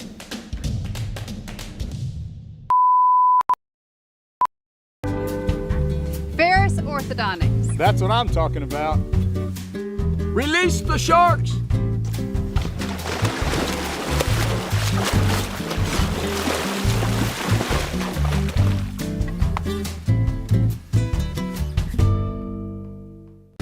What's your Wi-Fi score? With the GVTC Wi-Fi Score Quiz, you can determine the Wi-Fi speed to suit your needs. Maybe you're a typical user who only has a few connected devices around the house. Or maybe you're a power user with a modern home office and all the latest tech. Our cyber pros know how to set the mood before streaming their favorite TV show. And the techno-dexterous stay connected in every way. But the tech aces?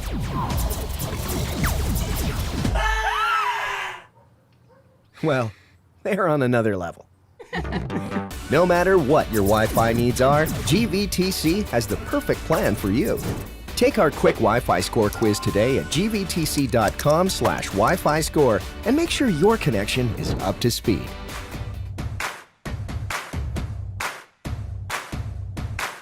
When you've got a big day ahead, rest easy knowing that your home is protected by GVTC Connect Home Security System. The Skybell uses a high-definition camera and speakers, letting you see and chat with who's at the door. Our Total Connect 2.0 app is your home security headquarters. GVTC Connect Home. Always on, always connected, always safe. It isn't Taco Tuesday without the freshest tortillas. That's why H-E-B bakes tortillas fresh in store. Your kids won't eat tacos on Tuesday, or any day, without their favorite toppings. Good thing H-E-B has it all, including guacamole made fresh in store. It's been a really long week, and it's still only Tuesday. That's why H-E-B does all the shopping for you, so you can just pick it up with free curbside. No store does more to bring the best to your door. Shop the app or online and pick up curbside, free at H-E-B.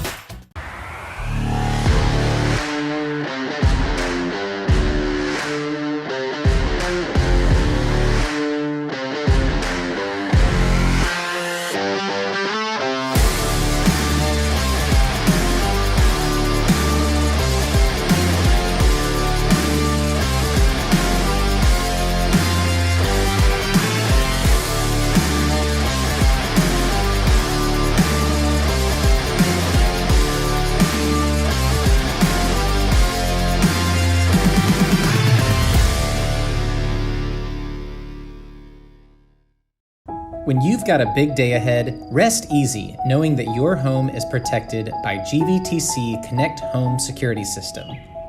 It doesn't just protect, it connects too. The Skybell uses a high-definition camera and speakers, letting you see and chat with who's at the door.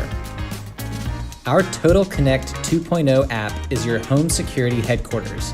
Use it to control any connected Z-Wave smart technology, or check your local weather.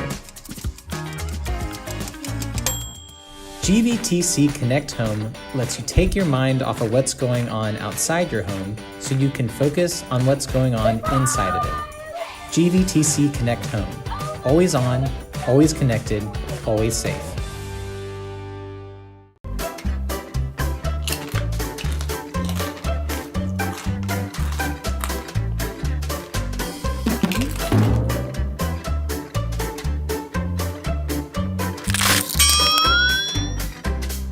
What you just witnessed is a classic case of Snack-a-Crack-a-Toothus. The surprising moment when enjoying a tasty treat turns into months of restorative dentistry. Lucky for Coach Worstifer, at Summerhill Dental, we offer same-day crowns, and if need be, 3D guided implants to fight Snack-a-Crack-a-Toothus, one ranger at a time.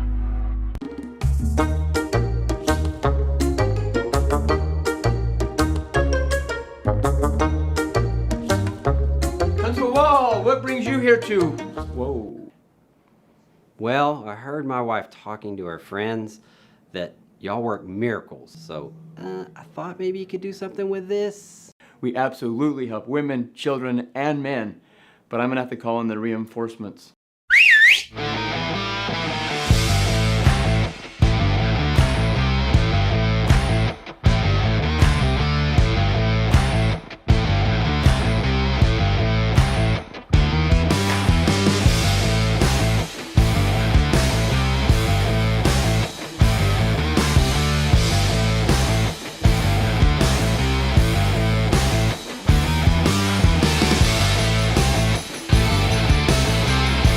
Dermatology San Antonio can do this for me. Just think what they can do for you.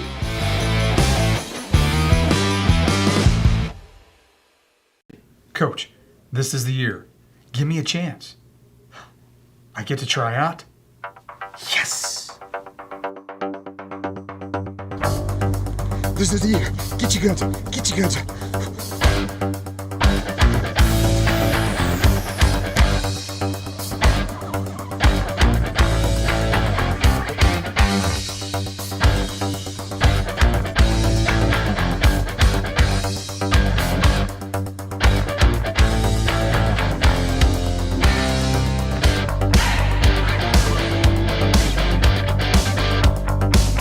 You know, this is the third time he's tried out for the team, and I don't think he's going to make it this time either. Yep, and this never gets old. Dr. Embry, would you like a try? Absolutely.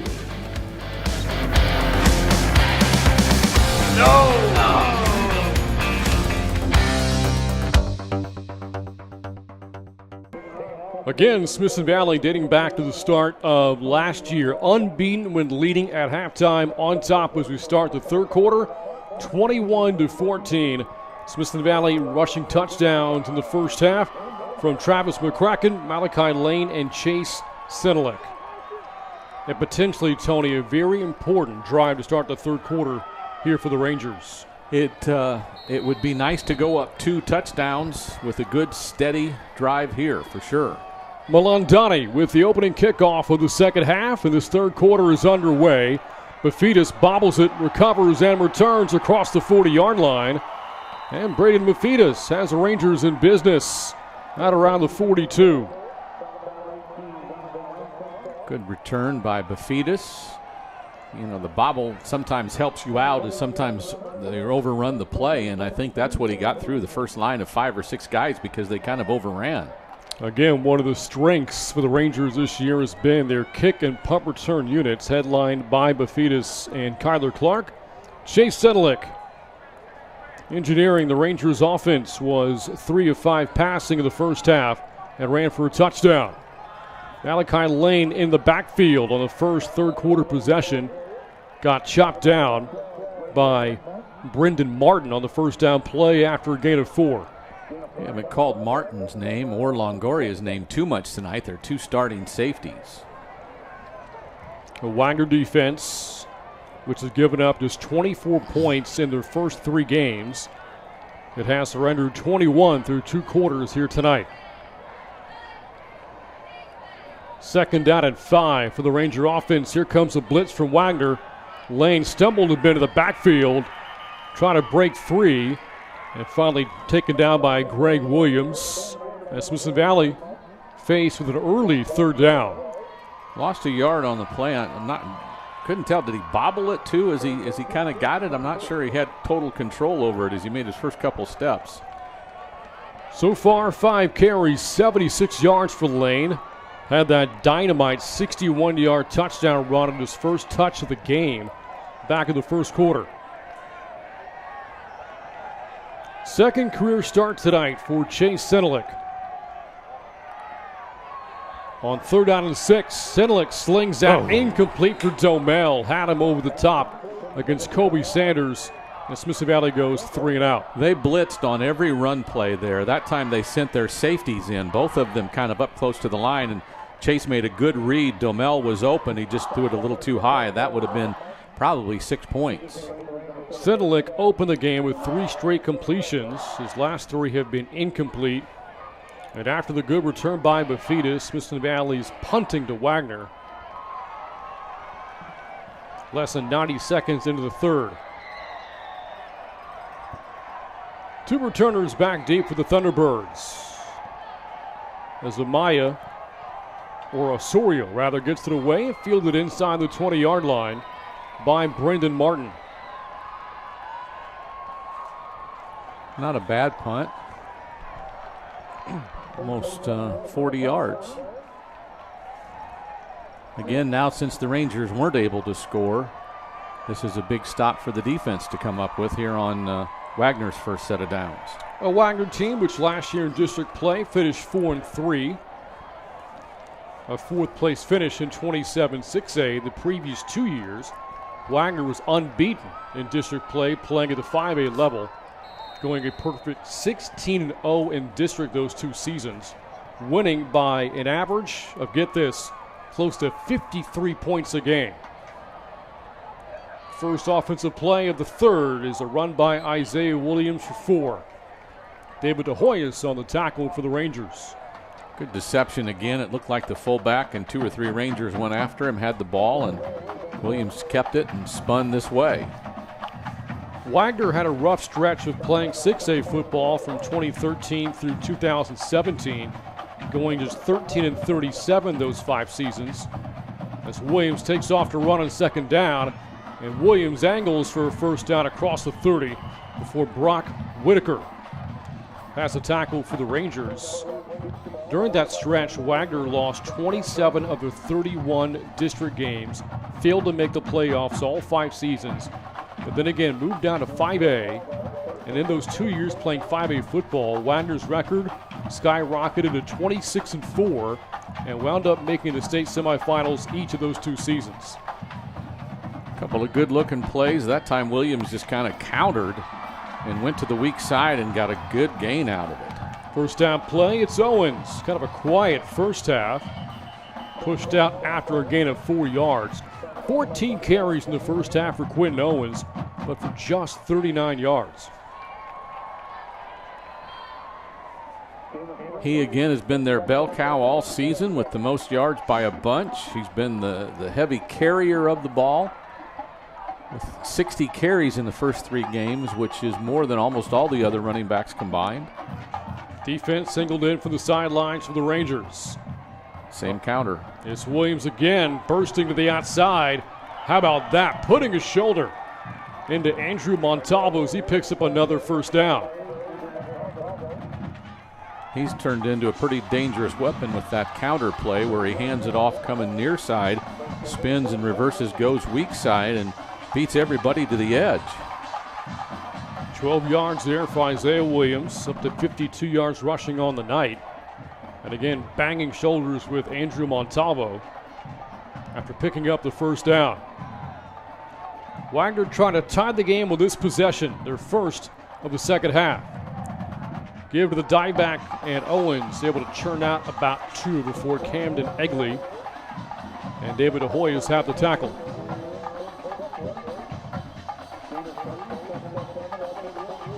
Again, able to take some time off the clock. Third quarters have treated Wagner well this year, outscoring their opponents 40-7. Typically when they put games away over the past 2 weeks. Wins over San Antonio Stevens and Laredo Alexander. Rangers riding a 3-game winning streak, unbeaten so far through the first 3 weeks of the season. Williams finally gets a play from the sideline. Here's a pitch. Markel Ford to the outside. Ford hurdles by a defender. What a run by Markel Ford. Pushed out inside the 35 at the 32-yard line. The junior celebrating with his teammates after another Wagner first down play. You see why he averages 10 yards a carry. That time he broke a couple of tackles and ran over somebody. Gain of 17 from Markel Ford. Scored the game's first touchdown. Also had a good kick return to start things here tonight. This play started on their own 17. Now the Rangers 32. Movement up front. It's a false start against Wagner. That'll help. The Thunderbirds were penalized twice for 20 yards in the first half. The Rangers, a big problem for Larry Hill's team, flagged 5 times for 51 yards in the first half.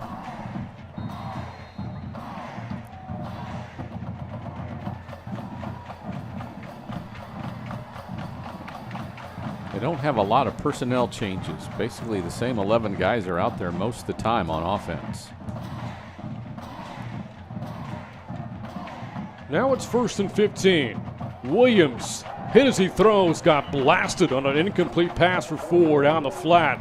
And man, did he take a shot. That was Lane, I believe. Came in and just popped him right in the middle. It looked like he came in unblocked here. Let's look at this again. Yeah, he did.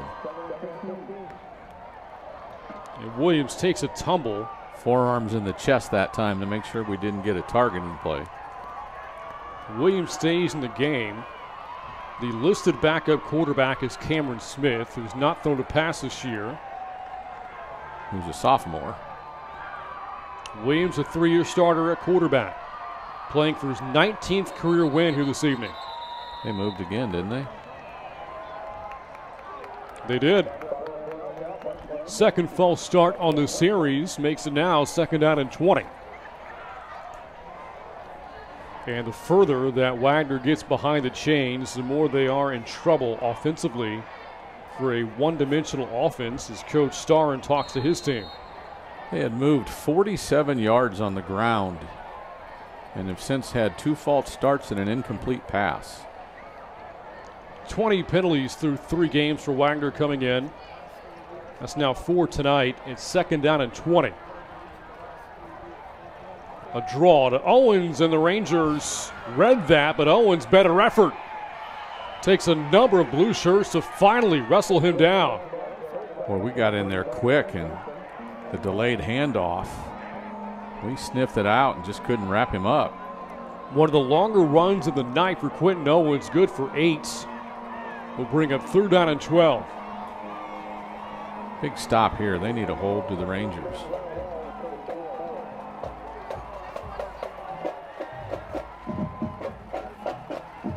Wagner's first third quarter possession as we wind to close to 8 minutes to go in the third. Williams to throw, airs it out, and completes to the 26, but short of the first down. It was a gain of 8 on 3rd down and 12, so now 4 yards to go here. Make it 5, and it looks like Wagner will keep his offense on the field. You think that's Josh Colazzo who stood up and pointed first down, and yet his route was 5 yards short of the mark. And so Wagner will in fact keep the offense out there. Again, big 4th down stop for the Ranger defense. The Thunderbirds need 5. They need the Ranger 22. It's a pitch to Owens, and he won't get the 22-yard line. Instead, he'll get a face full of Jackson Maynard. And Smithson Valley's defense holds on 4th down. Jackson sniffed that one out from the start and was all over him when he carried the ball. There's some discussions by the officials. They are talking things over near where the play ended in front of the Rangers sideline. Heavily penalized game both ways. This looks to be a personal foul, but against which team? I believe it's going to be Smithson Valley ball. This appears to be a dead ball personal foul and against Wagner. No, marching it against Smithson Valley, aren't they? Back to the 14. Oh, you're right, they are. But again, since it is a dead ball foul, the change of possession already happened, so Smithson Valley maintains possession of the football. Right. That is a third 15-yard penalty against the Rangers tonight. And now 6 flags for 66 yards as the defense comes off and the offense comes back on. Real sure any of that right there is something the coaching staff's very happy about, that you made a nice play and then somebody said something or did something to get a personal foul. Second, third quarter possession for the Rangers. This is McCracken. And stopped at the 15 after a short gain. 1-yard runs aren't very big for the Rangers. This is a situation on the 15-yard line. You need a couple of first downs just to flip the field. If nothing else, you've still got a 7-point lead, but you can't just keep giving away field position. There is Bafidas, who checks out to the right of Senelik on 2nd down. Off the bootleg, Senelik being pressured, backside pursuits, and will angle for the sidelines. Eventually pushed out by Greg Williams. Eddie Sanchez was on his heels. Smithson Valley now faced with 3rd down and 9. Bafidas, after his motion, went out in the flat. I thought he was open initially. Chase chose not to throw it and just chose not to throw it at all as he just ran it to the end zone, or to the sideline, pardon me. Saw Larry Hill on the sidelines for the Rangers. 13 district championships under his belt as his program opens 27 6A play here this evening. On 3rd down and 9, Senelik fires that incomplete, looking in the direction of TJ Hunt, and Smithson Valley's offense goes 3 and out. Chase and Hunt just weren't on the same page there, because Hunt ran a nice route and turned and moved to the sideline, and Chase threw it on the turn and just was a little bit short and wide. And now some pressure here on Manuel Osorio. Had a long 57-yard punt earlier tonight. And right now punting from his own 3. Back deep for the Thunderbirds, Donovan Ransall and Farrell Ariano. Good punt away from Osorio. Returner at the 47. Flag is in. The play is still going after a lengthy return in terms of time used anyway by Brendan Martin. But this one's probably going to come back on another hold against Wagner. Boy, that's, you see plays like that all the time, but you got the ball at midfield. This is where you don't do anything silly and take a chance to illegal block in the back.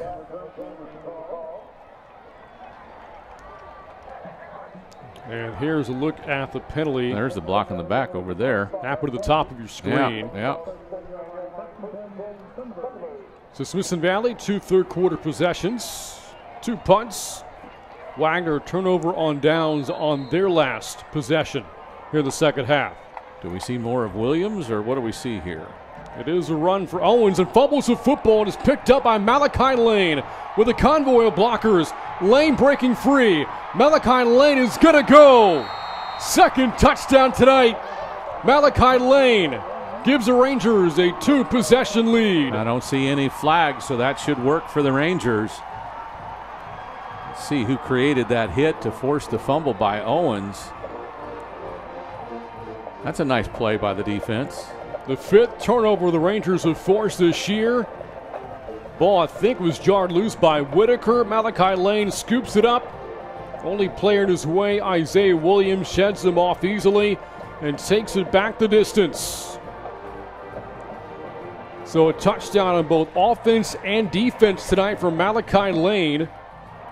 And the Rangers have established the first two-possession lead tonight for either team.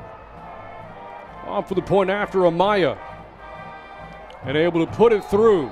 So Smithson Valley with his defense. Points on the board. They take a 28-14 lead midway through the third quarter on the Rangers Network.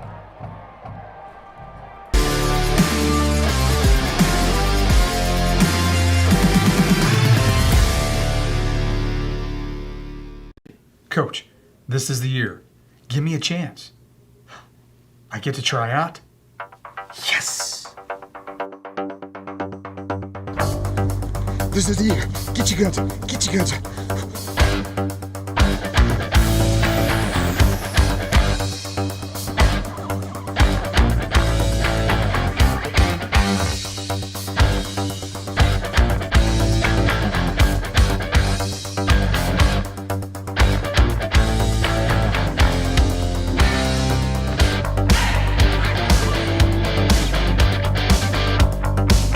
You know, this is the third time he's tried out for the team, and I don't think he's going to make it this time either. Yep, and this never gets old.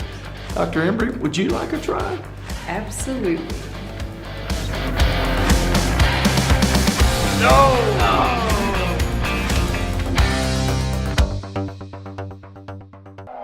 And there's the man of the hour for Smithson Valley, Malachi Lane, a 35-yard fumble return for a touchdown, putting Smithson Valley on top 28-14, approaching the halfway point of the third quarter.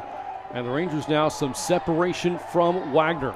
First two-possession lead for either team. We'll take a look back at the scoop and score after the kickoff here from Clayton Amaya. Fielded at the 22. And Martin, or actually Colazzo on the return. A flag down. Let's check the penalty first before the replay of the touchdown from Lane.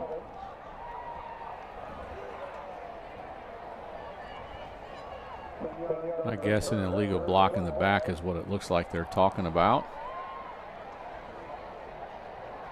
A hold against Wagner, and the Thunderbirds will start from behind their own 25-yard line. Back to the touchdown from Malachi Lane. 44, Shepler. Shepler jarred it free, officially a 40-yard return by Lane.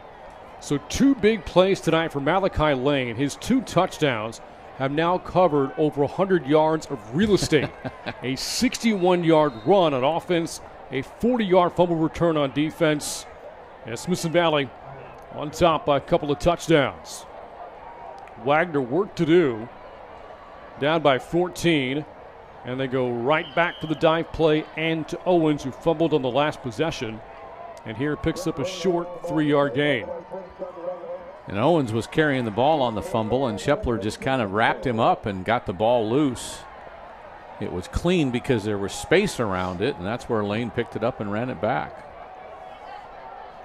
The 28 points, the most that Wagner has surrendered this year. Smithson Valley coming off a 42-point effort in the win over El Paso Eastwood last week. On second down and 6. Dive play again for the T-Birds. And Owens stopped after another short gain by Shepler.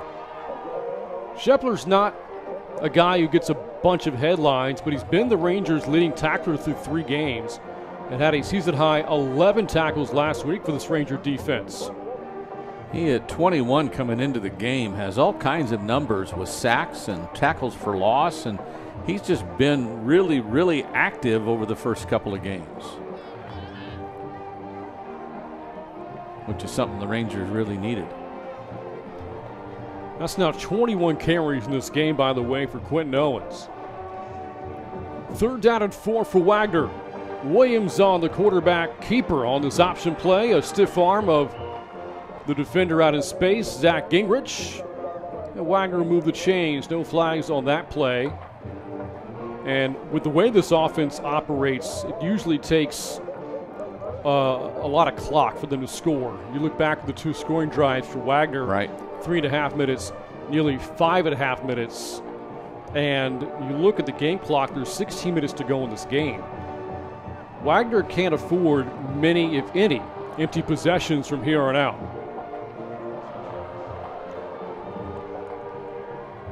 A team that's hit a lot of home runs this year. It's been a bunch of singles so far tonight. And this is Owens wrapped up after another short gainer. Good play on the defensive line by Fuentes Schaefer, who's putting together a pretty nice early part of the season, now in double digits with tackles. Something Coach Hill talked about this week when defending the triple option is you have to limit big plays, and that's true of any offense you face. You don't want to, there's never a situation in which you want to give up big plays, but paramount when facing an option attack like this. And so far the Rangers have made Wagner work for its points tonight with long drives. Great play. Gavin, nope. Egley again. Senior safety, started in Coach Hill's secondary last year. Had a big play in the season opening win over Warren, an interception for the Rangers that night in San Antonio. The tackle there of Owens, good for a loss, and there is a player down on the field for Wagner.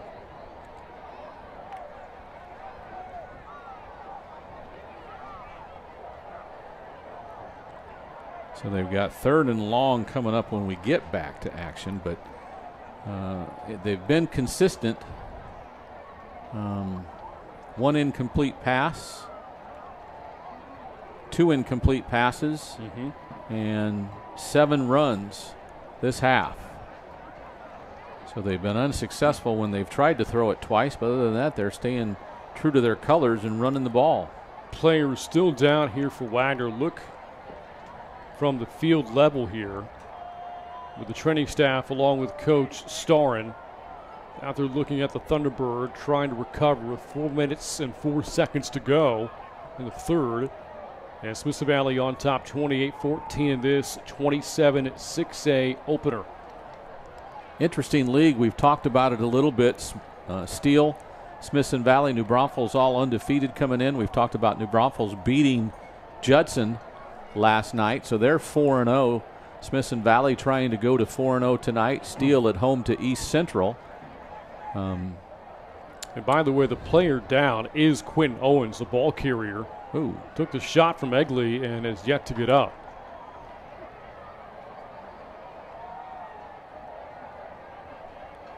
Egley went low against the big Quentin Owens, 5'11", 200 pounds. Didn't really see any body language that one of his legs was severely damaged on that play, but hard to tell because he's covered up pretty good by all the personnel around him. Wagner players showing their respect to their teammate right now. Wagner team out to a 2-1 start. After this game tonight, the Thunderbirds host Steele next week. And again, it's going to be a very tight playoff race, especially considering New Braunfels' win over Judson yesterday.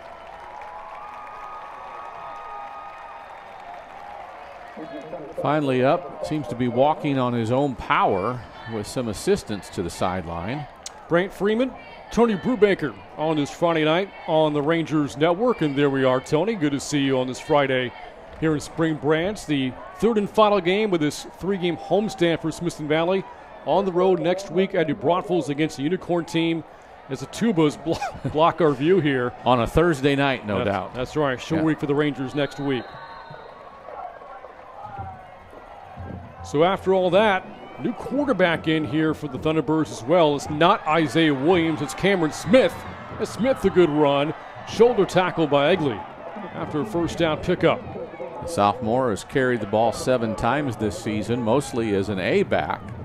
But getting a chance as the quarterback here. We'll see if he stays out there, and he is staying out there. I didn't see Williams get shook up at all, so kind of curious of what they're doing here other than maybe just doing something different. So Egley back-to-back tackles, both very physical. And a new dive back in the formation as well for Wagner. Play fake to him. Darian Thomas, the pitch to Collazo instead. And Smithson Valley is all over it.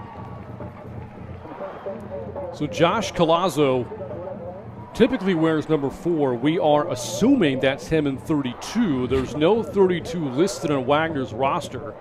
Based on statistical information, that's our best educated guess here. Which is most times all we can do. Depends how great the education's been, I guess. There's no doubt about that. So Cameron Smith looking to throw for the first time this year. Instead, takes a sack. Gavin Woods, boys, he'd been living in opponent backfields as Smith is now slow to get up, and another official's timeout for a fallen Wagner player.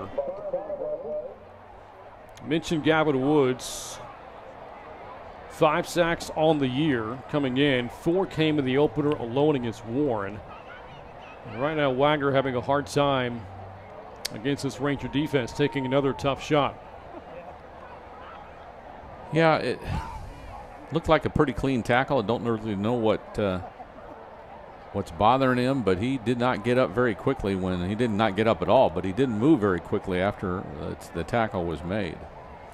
You look at the remaining Ranger schedule, again, New Braunfels on a short week at Unicorn Stadium next Thursday, and then the bye week. Smithson Valley's final 5 games of the year will come at home against Clemens, Judson, and East Central. Road games at South San and at Steele. Smithson Valley with a very home-friendly 6-game Ranger Stadium schedule here in 2021. Somebody cooked that one up pretty nice for the Rangers. He's not putting any weight on his right foot, so he must be banged up pretty good. So that probably means Williams will be back in the game. Cameron Smith being helped at the sidelines now by the training staff.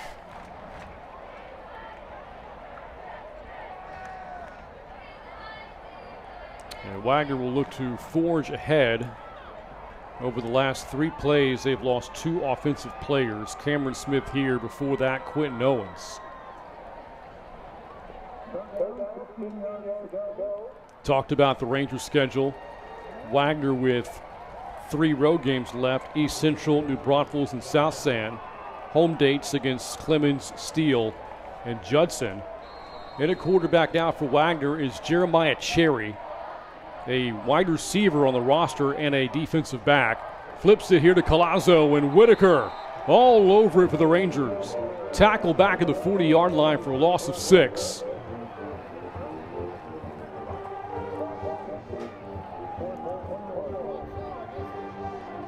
So here on 4th down, they've run 9 plays and netted 20 yards. And there was Whitaker, senior defensive end. 3 sacks on the year, had another last week in the win over Eastwood. This a tackle for loss back of the 40. It was what was once a promising Wagner drive marred by injuries. Stalls out at the 40-yard line. They're going to run out of time. Play clock down to 0. And did Wagner call for a timeout first? They did not. 3rd penalty of the quarter against Wagner. A team that led 7-0. 4 minutes into the game. Scored on their opening drive. This game was deadlocked at 14 apiece at one point, but the Rangers have scored 14 and answered. Here's the rush and a block by Malachi Lane. Well, he has been all over the field tonight. Markel Ford picks it up, tackled back at his own 23-yard line, and this big night continues from Malachi Lane. Unbelievable. The Rangers had 3 different players get in there. Malachi got it. Shepler was there, and De Hoyos goes for the loose ball that Ford picks up. But De Hoyos says, "You're not going anywhere." So makes the tackle. So Malachi Lane has now made plays in all 3 phases.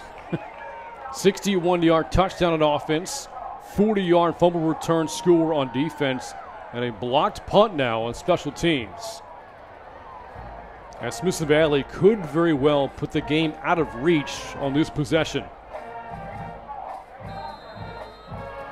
As Senelic operates from the 23. It's McCracken bouncing to his right, turns a corner, the 20-yard line, has the sidelines, and near a first down pickup there for Travis McCracken.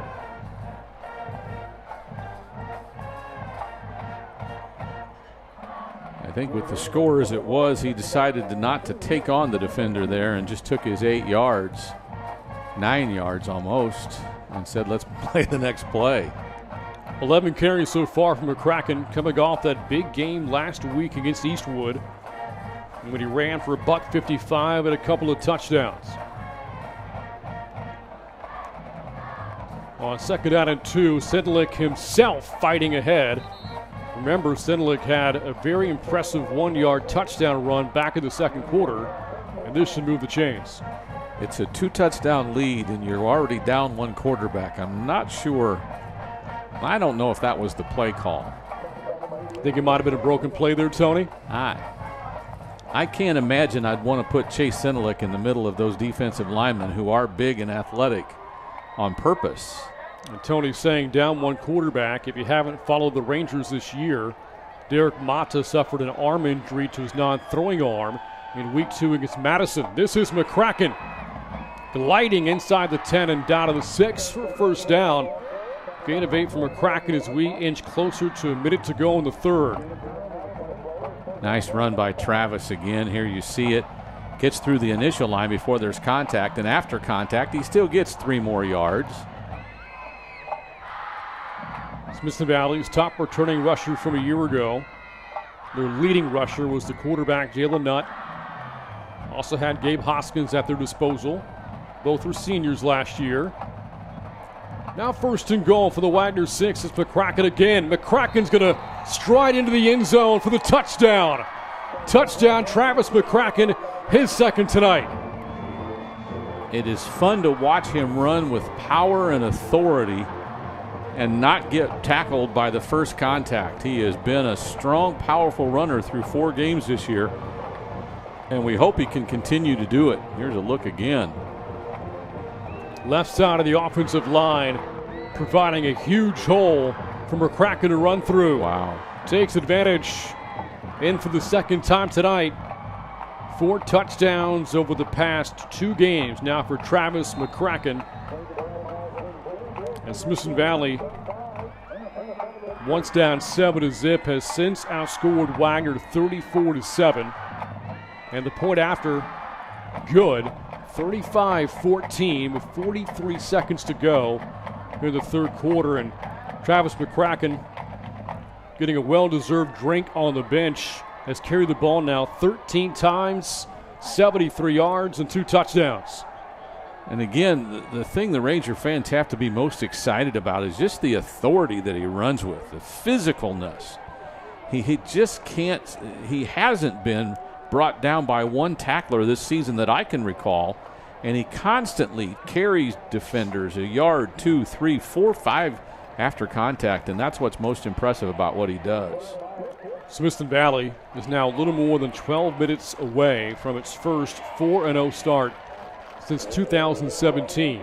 The team that year won a share of the district championship. Of course, tonight, just the beginning of a long 27 6A season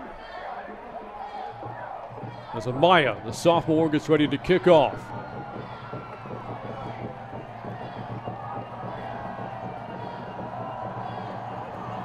Two returners back deep for Wagner, and they will settle for a not a touchback. Ball goes out of bounds, illegal procedure, and this will put the T-Birds at the 35.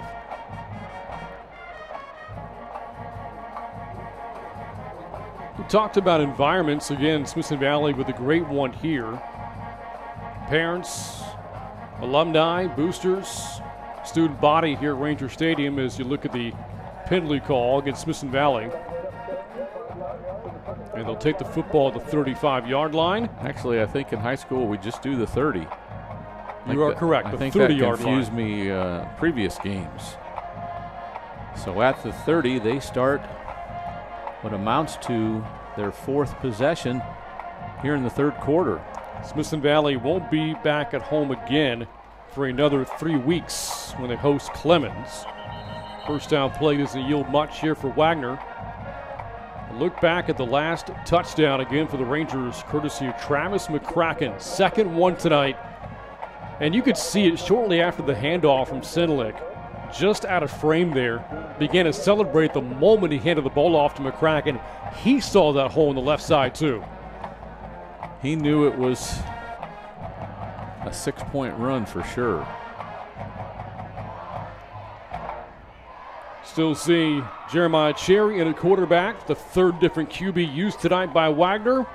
This is the final play of the third quarter. A run from Darian Thomas. Smithson Valley led at the half, 21-14. That lead has grown. Rangers head into the fourth on top of the Thunderbirds, 35-14. Fourth quarter coming up on the Rangers Network.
What brings you here to? Whoa. Well, I heard my wife talking to her friends that y'all work miracles, so I thought maybe you could do something with this. Back to action from Ranger Stadium, fourth quarter underway. Penalty marker on the first play of the quarter. Wagner was facing third down. The play they ran was short of the first down, but a flag in. It's against Wagner. So you're looking at 3rd and 4 if they keep the run. Rangers are going to take the yardage, though, on the penalty, I believe.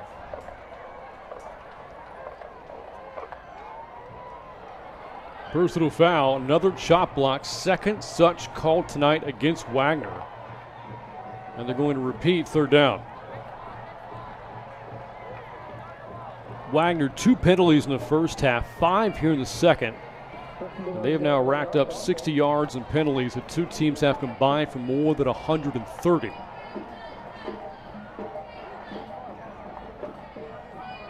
Again, Wagner 1 point led, 7-0. Rangers came back to take a 14-7 lead. After Wagner tied it, it's been all Rangers since then. So now the offense for Wagner faced with 3rd down and 20. Cherry's going to flip it to Darian Thomas. Good run across the 25-yard line, but well short of the first down. Not a lot of creativity, for sure. Or not Thomas, that was Joshua Colazzo on the carry there for Wagner. A team which lost 2 players in that third quarter. Right. Including the fullback, Quentin Owens, and the quarterback. The backup quarterback, Cameron Smith. Don't quite know what happened with Isaiah Williams, if it was a performance-related issue, if he got hurt or not. But Cherry's been the 3rd different quarterback Wagner has used. The last punt for Wagner was blocked. This one could be returned. Instead, a fair catch and made to the 42-yard line by Kyler Clark. Again, talked about the environment, and Tony, you noted that last week the visitors from El Paso, a good distance here from Spring Branch, came out in full force from the visitors' side last Friday. Yeah, the Wagner crowd has grown throughout the evening, but it seemed to me at kickoff at least El Paso had a lot more fans here than Wagner did. Now they've grown some in addition to their band. It looks more full than it did last week, but El Paso traveled really well. Converse, where Wagner hails from, not too far here from Spring Branch. A pass off the hands of Domel. Incomplete. And Sedlick now 3 of 8 passing on the night. Converse only about, 20 minutes or so south here from Spring Branch. No, I'd like to see a replay. Was that a drop? Seemed to me he should have had that. Don't know if he heard footsteps or something created some angst or something. Domel has been targeted a number of times tonight. Only one catch so far. Good for 11 yards. Wagner bringing a blitz on second down. This is not McCracken. New tailback in. How about this run for Doug Lance? Lance listed as a defensive lineman, getting his turn on offense and turns out a first down. He's had some rushes too on the season. 7 carries for 36 yards coming in. That is most productive carry of the season. And you wonder if the night is done for McCracken as the tailback. Same goes for Malachi Lane, a two-way player. You want to give him as much of a break as you can moving forward. Here's Sedlik being harassed. Throws out of the sidelines and almost intercepted. Nakari Higginbottom almost had a pick on a pass downfield for Zach McDonald. McDonald did a great job of being the defensive back on that play and had enough contact after the ball was in his hands that he was able to knock it loose. So a 21-point lead, and we've seen the Rangers throw twice on the series. I wonder if this is more about finding out what Chase Sedlik can do as a passer. Yeah, Lance that time missed the rushing end that was coming after him and made Chase kind of throw it on the run. Otherwise, that might have been an easier pass play. Second down and 10. It's a run for Bafidis on the jet sweep, and Braden Bafidis. Kind of a slippery ball carrier there. Small in stature, can be tough to find. And has 11 yards for a first down. Turned the corner in a hurry and really got upfield. You'll see it as he catches, takes the handoff, and then turns it up immediately as he gets to the edge, and after a bump gets an extra 5-6 yards. Smithson Valley leading 35-14, 10.5 to go in the fourth quarter. On their way to a 4-0 start and to a district opening win. It would snap a 3-game losing streak in district openers as Clark is tripped up to bring up second down and 10. Wagner won this game a year ago in overtime, 27-24. Smithson Valley trailed that game at the half, 15-3, battled back. But then Isaiah Williams led a potential game-winning drive in the fourth quarter to tie the game, but then Wagner missed the extra point. And the game went to overtime. Wagner wound up winning anyway. Here's Lance on second down. Lance churns out another big chunk of yardage inside the 15 to the 12. 11 more yards there for Doug Lance. He's running like a defensive end with a lot of physical play. And again, we've said this a couple of times. Our running backs seem to be pretty physical, and they're really getting some holes created by the offensive line, but then being physical at the point of the tackle and getting good yardage on all of it. Smithson Valley setting up inside the red zone. They've been good here all night. Might this be the last drive of Chase Sedlik? Could be. It is a run for Lance, and that time Wagner's defense was there. Off first contact, Lance spilled over after a short gain. Actually, don't give him anything. Big night for Travis McCracken. 2 rushing touchdowns. Appears his night is done. 13 carries, 73 yards, and the scores. Malachi Lane, a 61-yard touchdown run, a fumble return for a score, and a blocked punt. Those plays have told the story in this game here tonight. As Sedlik gets ready for second down. Sedlik off the play fake. Going to run it himself. Sedlik looking for the corner. Sedlik is tackled near the goal line. And they're going to say short, down inside the 1. Well, our referee over there didn't make any sign initially. Almost became the 3rd Smithson Valley player to score twice in this game. Wow. That was an impressive run. The Zion quarterback keeper there for Sedlik. Good block in front by Lance. Just dragged down short of the goal line by Corey Thomas. Now goal to go at the 1-yard line. I'm not so sure he wasn't on top of the defender. And the Ranger is in. That's Doug Lance punctuating the drive with a touchdown run. And Smithson Valley has put the nail into the proverbial coffin. It's 41-14. Rangers on top.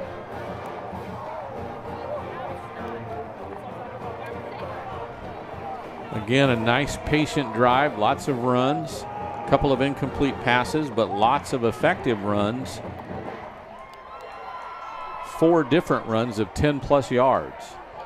And Smithson Valley has now scored in all 4 quarters in this game. And 4 different Rangers have scored touchdowns. Smithson Valley cruising to a 27-6A win on top, 42-14.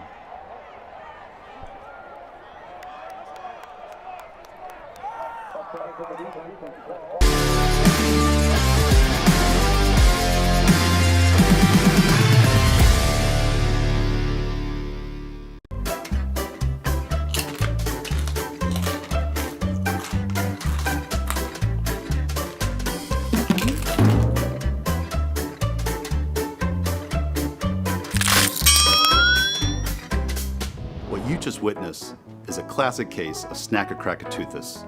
The surprising moment when enjoying a tasty treat turns into months of restorative dentistry. Lucky for Coach Worstifer, at Summerhill Dental, we offer same-day crowns and, if need be, 3D guided implants to fight Snack-a-Crack-a-Toothus, one Ranger at a time. It isn't Taco Tuesday without the freshest tortillas. That's why H-E-B bakes tortillas fresh in store. Your kids won't eat tacos on Tuesday, or any day, without their favorite toppings. Good thing H-E-B has it all, including guacamole made fresh in store. It's been a really long week, and it's still only Tuesday. That's why H-E-B does all the shopping for you, so you can just pick it up with free curbside. No store does more to bring the best to your door. Shop the app or online and pick up curbside, free at H-E-B.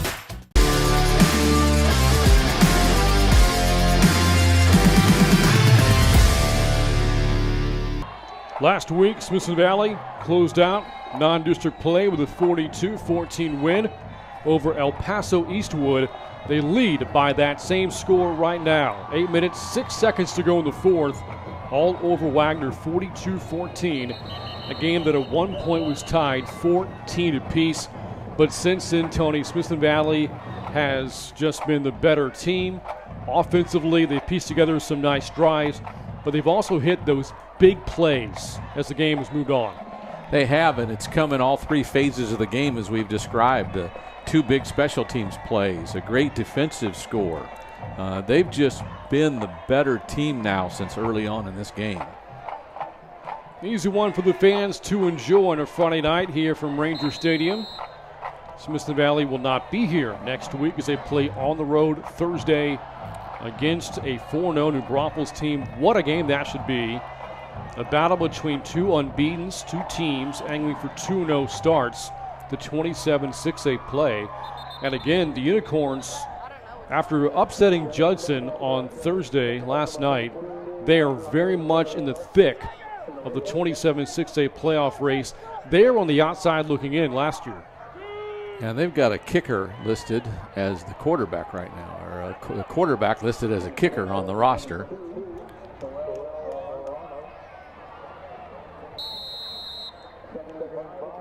You see the Rangers warming up with the sideline. Perhaps the second-string quarterback for the Rangers getting ready. Don't see a 15, though, listed on the roster. Fumble. That's a fumble. And I think Wagner got back on it. They're going to call it an incomplete pass, I think, is what the far line judge called it. And their look at the offensive booth here for Smithson Valley. Glenn Hill for the Rangers, the son of Larry Hill in the booth, helping call plays. Or nephew, big part of Coach Larry Hill. Of course, his son Brian has gotten into coaching as well. And the offense has been good tonight. 42 points on the board. 4th different Wagner quarterback, meanwhile, in. Now taking snaps, Farrell Ariano, our quarterback for Wagner. So again, 42 points, 35 coming from that offense, led by Glenn Hill. 2 touchdown runs for Travis McCracken. one from Malachi Lane, one from Chase Sinlick, and one from Doug Lance. And again, the Ranger backup warming up. Although you look at Smithson Valley's roster, only one quarterback is listed, or two of them, and one of them is Derek Mata. That's not Mata. Out right now with an arm injury. We'll have to work to see if we can confirm who number 15 is. Yeah, he's listed on the depth chart. He's not on the roster. Ryland Walker, number 15. Ryland Walker, there you go, Tony. That's why you come more prepared than I do. Well, we saw him last week, and he wasn't on the roster last week either, but he was on the depth chart. And this, let's make the point, too, that these are a lot of backups on the field for the Ranger defense that stopped that offensive set of the Thunderbirds and forced a punt.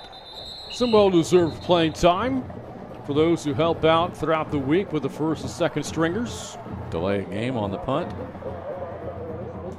And Ryland Walker will get his chance to bring out the offense here soon enough. So the night is done for Chase Sinlick. His first 3 passes, very good, all for completions.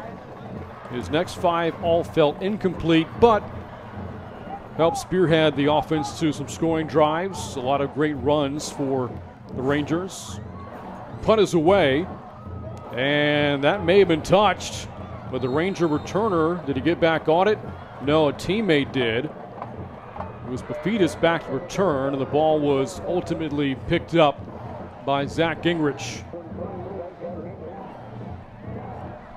So halfway through this fourth quarter, Smithson Valley on its way to his first district opening win since 2018. Well, I know the point the coaches are making right now is it doesn't matter who's on the field, stay focused. We don't need silly mistakes at this point. 42-14 with 6 to go.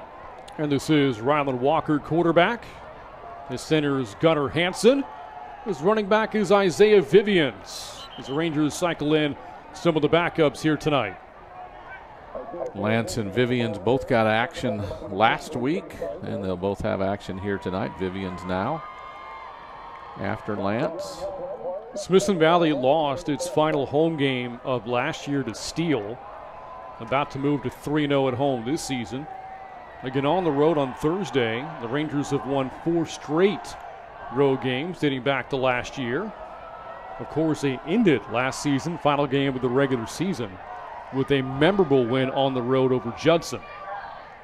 So think about that for a moment as Walker completes. First down for Bafidis as he takes a hard hit inside of midfield. So the Rockets, Tony, have lost 2 straight district games now, dating back to last year. Smithson Valley to end 2020, New Braunfels to start 2021. By the way, the point needs to be made, too. A lot of their starting defensive players are still on the field.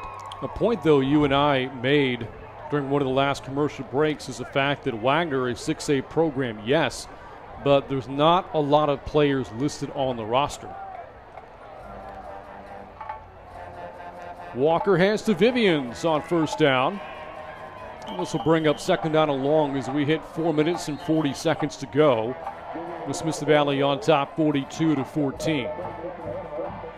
Another interesting point is I think I count 6 different tight ends on the roster for the Rangers, and many of them have played tonight. Last one to go in was Caden Kirkpatrick. Names like Dylan Domel and Skylar Soward, Cole Douglas and Mason Birch, all a tight end for Smithson Valley. 7 tight ends on the roster. A lot of 2 tight end formations tonight, too, when they were running the ball a lot. They did that last week as well. Smithson Valley ran for nearly 300 yards last week in the win over the Troopers. That's a fumble for Vivians, and Wagner's going to recover. So Smithson Valley with his first turnover on the night. Vivians will be upset with himself, and some film review coming up for him and ball security. But in the grand scheme, the turnover won't mean much as far as this game goes. Wagner taking over with 4 minutes and 12 seconds left. third turnover that Wagner's forced this year. They didn't force any in their loss to San Antonio Johnson to open the year. And again, Ariano back at quarterback. Again, Wagner's used 4 quarterbacks in this game. I give the die back on first down. We haven't gotten an update from Steele and East Central if one is to assume Steele won that game, given where the two programs have been. Then by the end of the opening week in 27 6A play, 3 teams will still be unbeaten. The Braunfels, Smithson Valley, and Steele all about to be 4-0. It's going to be interesting. And the only other team to win this week in district play, again assuming where the programs have been, would be Clemens. So Clemens, Smithson Valley, the Braunfels, and Steele, your 4 1-0 teams after 1 week. Steele up 28-0 in the fourth quarter in that matchup.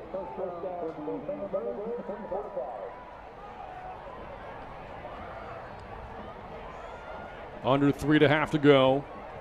Wagner looking for a momentum-building touchdown. Also keep in mind that points can matter. Right. And potential tiebreakers here. I'm sure the Ranger defenders know that as well. Play clock winding down. This the 14th all-time meeting. Breaking free, Markel Ford into the open field. Spins inside the 20. Tracked down to the 15-yard line. A bright spot tonight for Wagner has been the running and the playmaking ability of Markel Ford. That time he got to the edge in a hurry after the pitch and just beat the Rangers to the outside. Parents in attendance.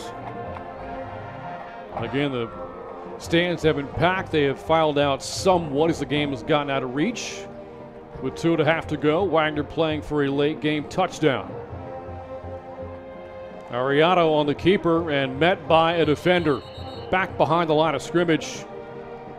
Stop was made by Diego Brown for Smithson Valley. And that'll bring us to 2 minutes to go in the fourth. Brown listed as a safety, acted like a defensive lineman on that play, got there in a hurry. So again, this is the 14th meeting. The Rangers will now take a 12-2 advantage in the series, and they will have avenged last year's overtime loss. Smithson Valley only lost 2 games in district last year, finishing in 3rd place, going 5-2. Losses to Wagner and to Steele.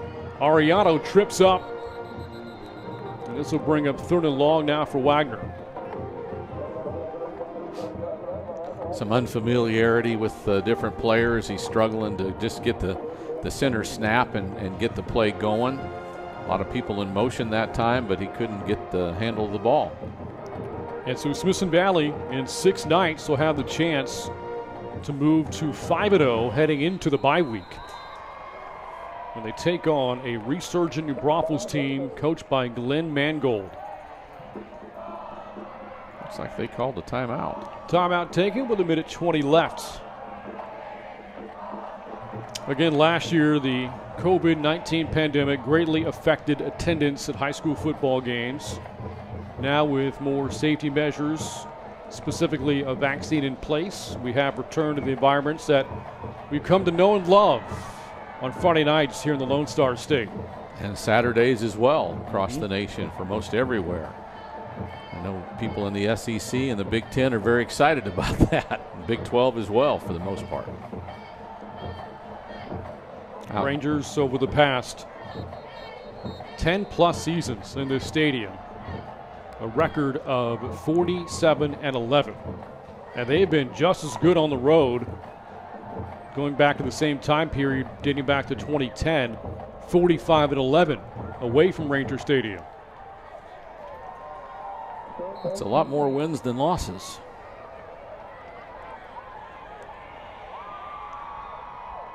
Out of the timeout, 3rd and long, and a whistle, false start first on Wagner. Yes, Tony, a lot of wins, but very important Smithson Valley take this district and avoid potentially being matched up with Austin Westlake again in round 2 as they have been the past couple of years. That is indeed a fact. One of the best teams in the country, let alone the state, headlined by Cade Klubnik. The #1 overall prospect is signed on to play Clemson. Headlines that Chaparral offense. And they're loaded beyond him and having another great start to their year. A team the Rangers ran into in a buzzsaw in the second round last year, a team that wound up winning the state title.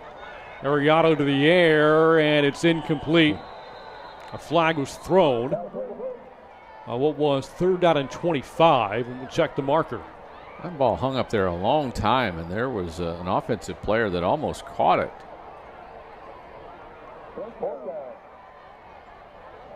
I guess as it's holding where it was thrown. Personal foul, a face mask against Smithson Valley. Hands to the face, yeah. Automatic first down. And it looked like it happened right there. Yep. So the defender was McLean Garrett battling with Jeremiah Cherry. Easy call for the officials to make, and that's certainly something that Coach Hill will take away from this game when talking to his team in terms of what can they improve. The penalty yardage will be just south of 100 in this game. And Coach Hill down on the sideline kind of lobbying for his player there with the line judge. He's still active. Coming up on the final minute of this one, very competitive in the first half as the ball is again put on the ground but recovered by Wagner. Smithson Valley, though, taking over in the second half. They have outscored the T-Birds 21-0 since halftime. And this will run their record going back to last year to 11-0 when leading at the break. The fullback there is Jeremiah Cherry, the quarterback who got hurt earlier. Just to again reiterate how little depth they have, a guy that was a backup quarterback is now in at fullback. Here's a pitch to Collazo. And making up for that defensive penalty is McLean Garrett on the tackle for loss. And that could wind up being the game's final play. Although we did see a late timeout called by Wagner in the first half. Looks like they're going to do it again. There is 11 seconds to go, and the clock has stopped the timeout called by Wagner. This will mark the second loss of the year for Wagner and for head coach Larry Hill. Win number 269, 29th year at Smithson Valley.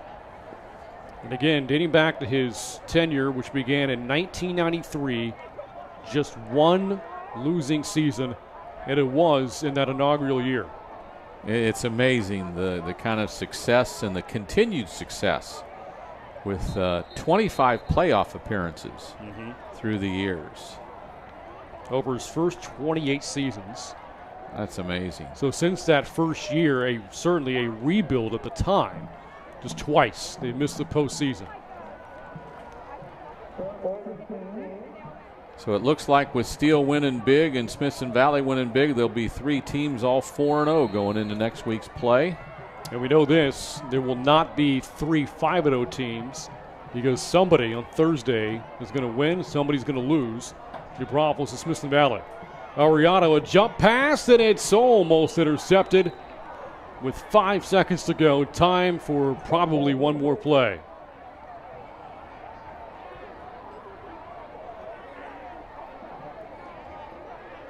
And you got both East Central and Wagner will be 2-2. And to the left of Larry Hill, just came out of frame there, Craig Worstifer, his defense. Up to the challenge tonight against this triple option of Wagner's. Rangers defensively have played very well to start the year. Holding opponents to 9 points a game coming into district play. And that play will end the game, and the Rangers are 1-0 in district play for the first time since 2018. An impressive start-to-finish win over Wagner, 42-14. And it was even more dominant than 42-14, Brent. We talked about early on, they score first, we answer. We go up a touchdown, they come back and tie it up, and since then it's been all Rangers, and Rangers have just dominated all 3 phases of the ball and been very, very good on this football game tonight. Coach Hill's team making a number of big plays in this game. Again, Wagner led first 7-0. After that, it was all Rangers. Smithson Valley responded on the next drive of the game. A touchdown from Travis McCracken. Later on, it was the quarterback himself, Chase Senlick, finding Pater. One of 4 Rangers has scored in this game tonight. All of their touchdowns coming on the ground, with the exception of a fumble return touchdown from Malachi Lane. So the Rangers doing it all phases tonight. Offense, defense, special teams, add it all up, and it results in a dominant 42-14, 27-6A opening win here from Ranger Stadium. Malachi Lane, they get a big night for him. This is 61-yard touchdown run. One of the longest plays from scrimmage for Smithson Valley this year. And Lane again wouldn't be done yet after this run. Later in the game, in the third quarter, a 40-yard fumble return for a touchdown as well. And Smithson Valley again in all 3 phases, the better team with this one tonight, as they improve to 4-0 and to 1-0 in 27-6A play. So with that, we're going to wrap up our coverage here from Ranger Stadium. On behalf of our entire Rangers Network crew and WIT Productions, for Tony Brubaker, I'm Brent Freeman, saying once again the final score: Smithson Valley 42, Wagner 14, from Spring Branch. Good night.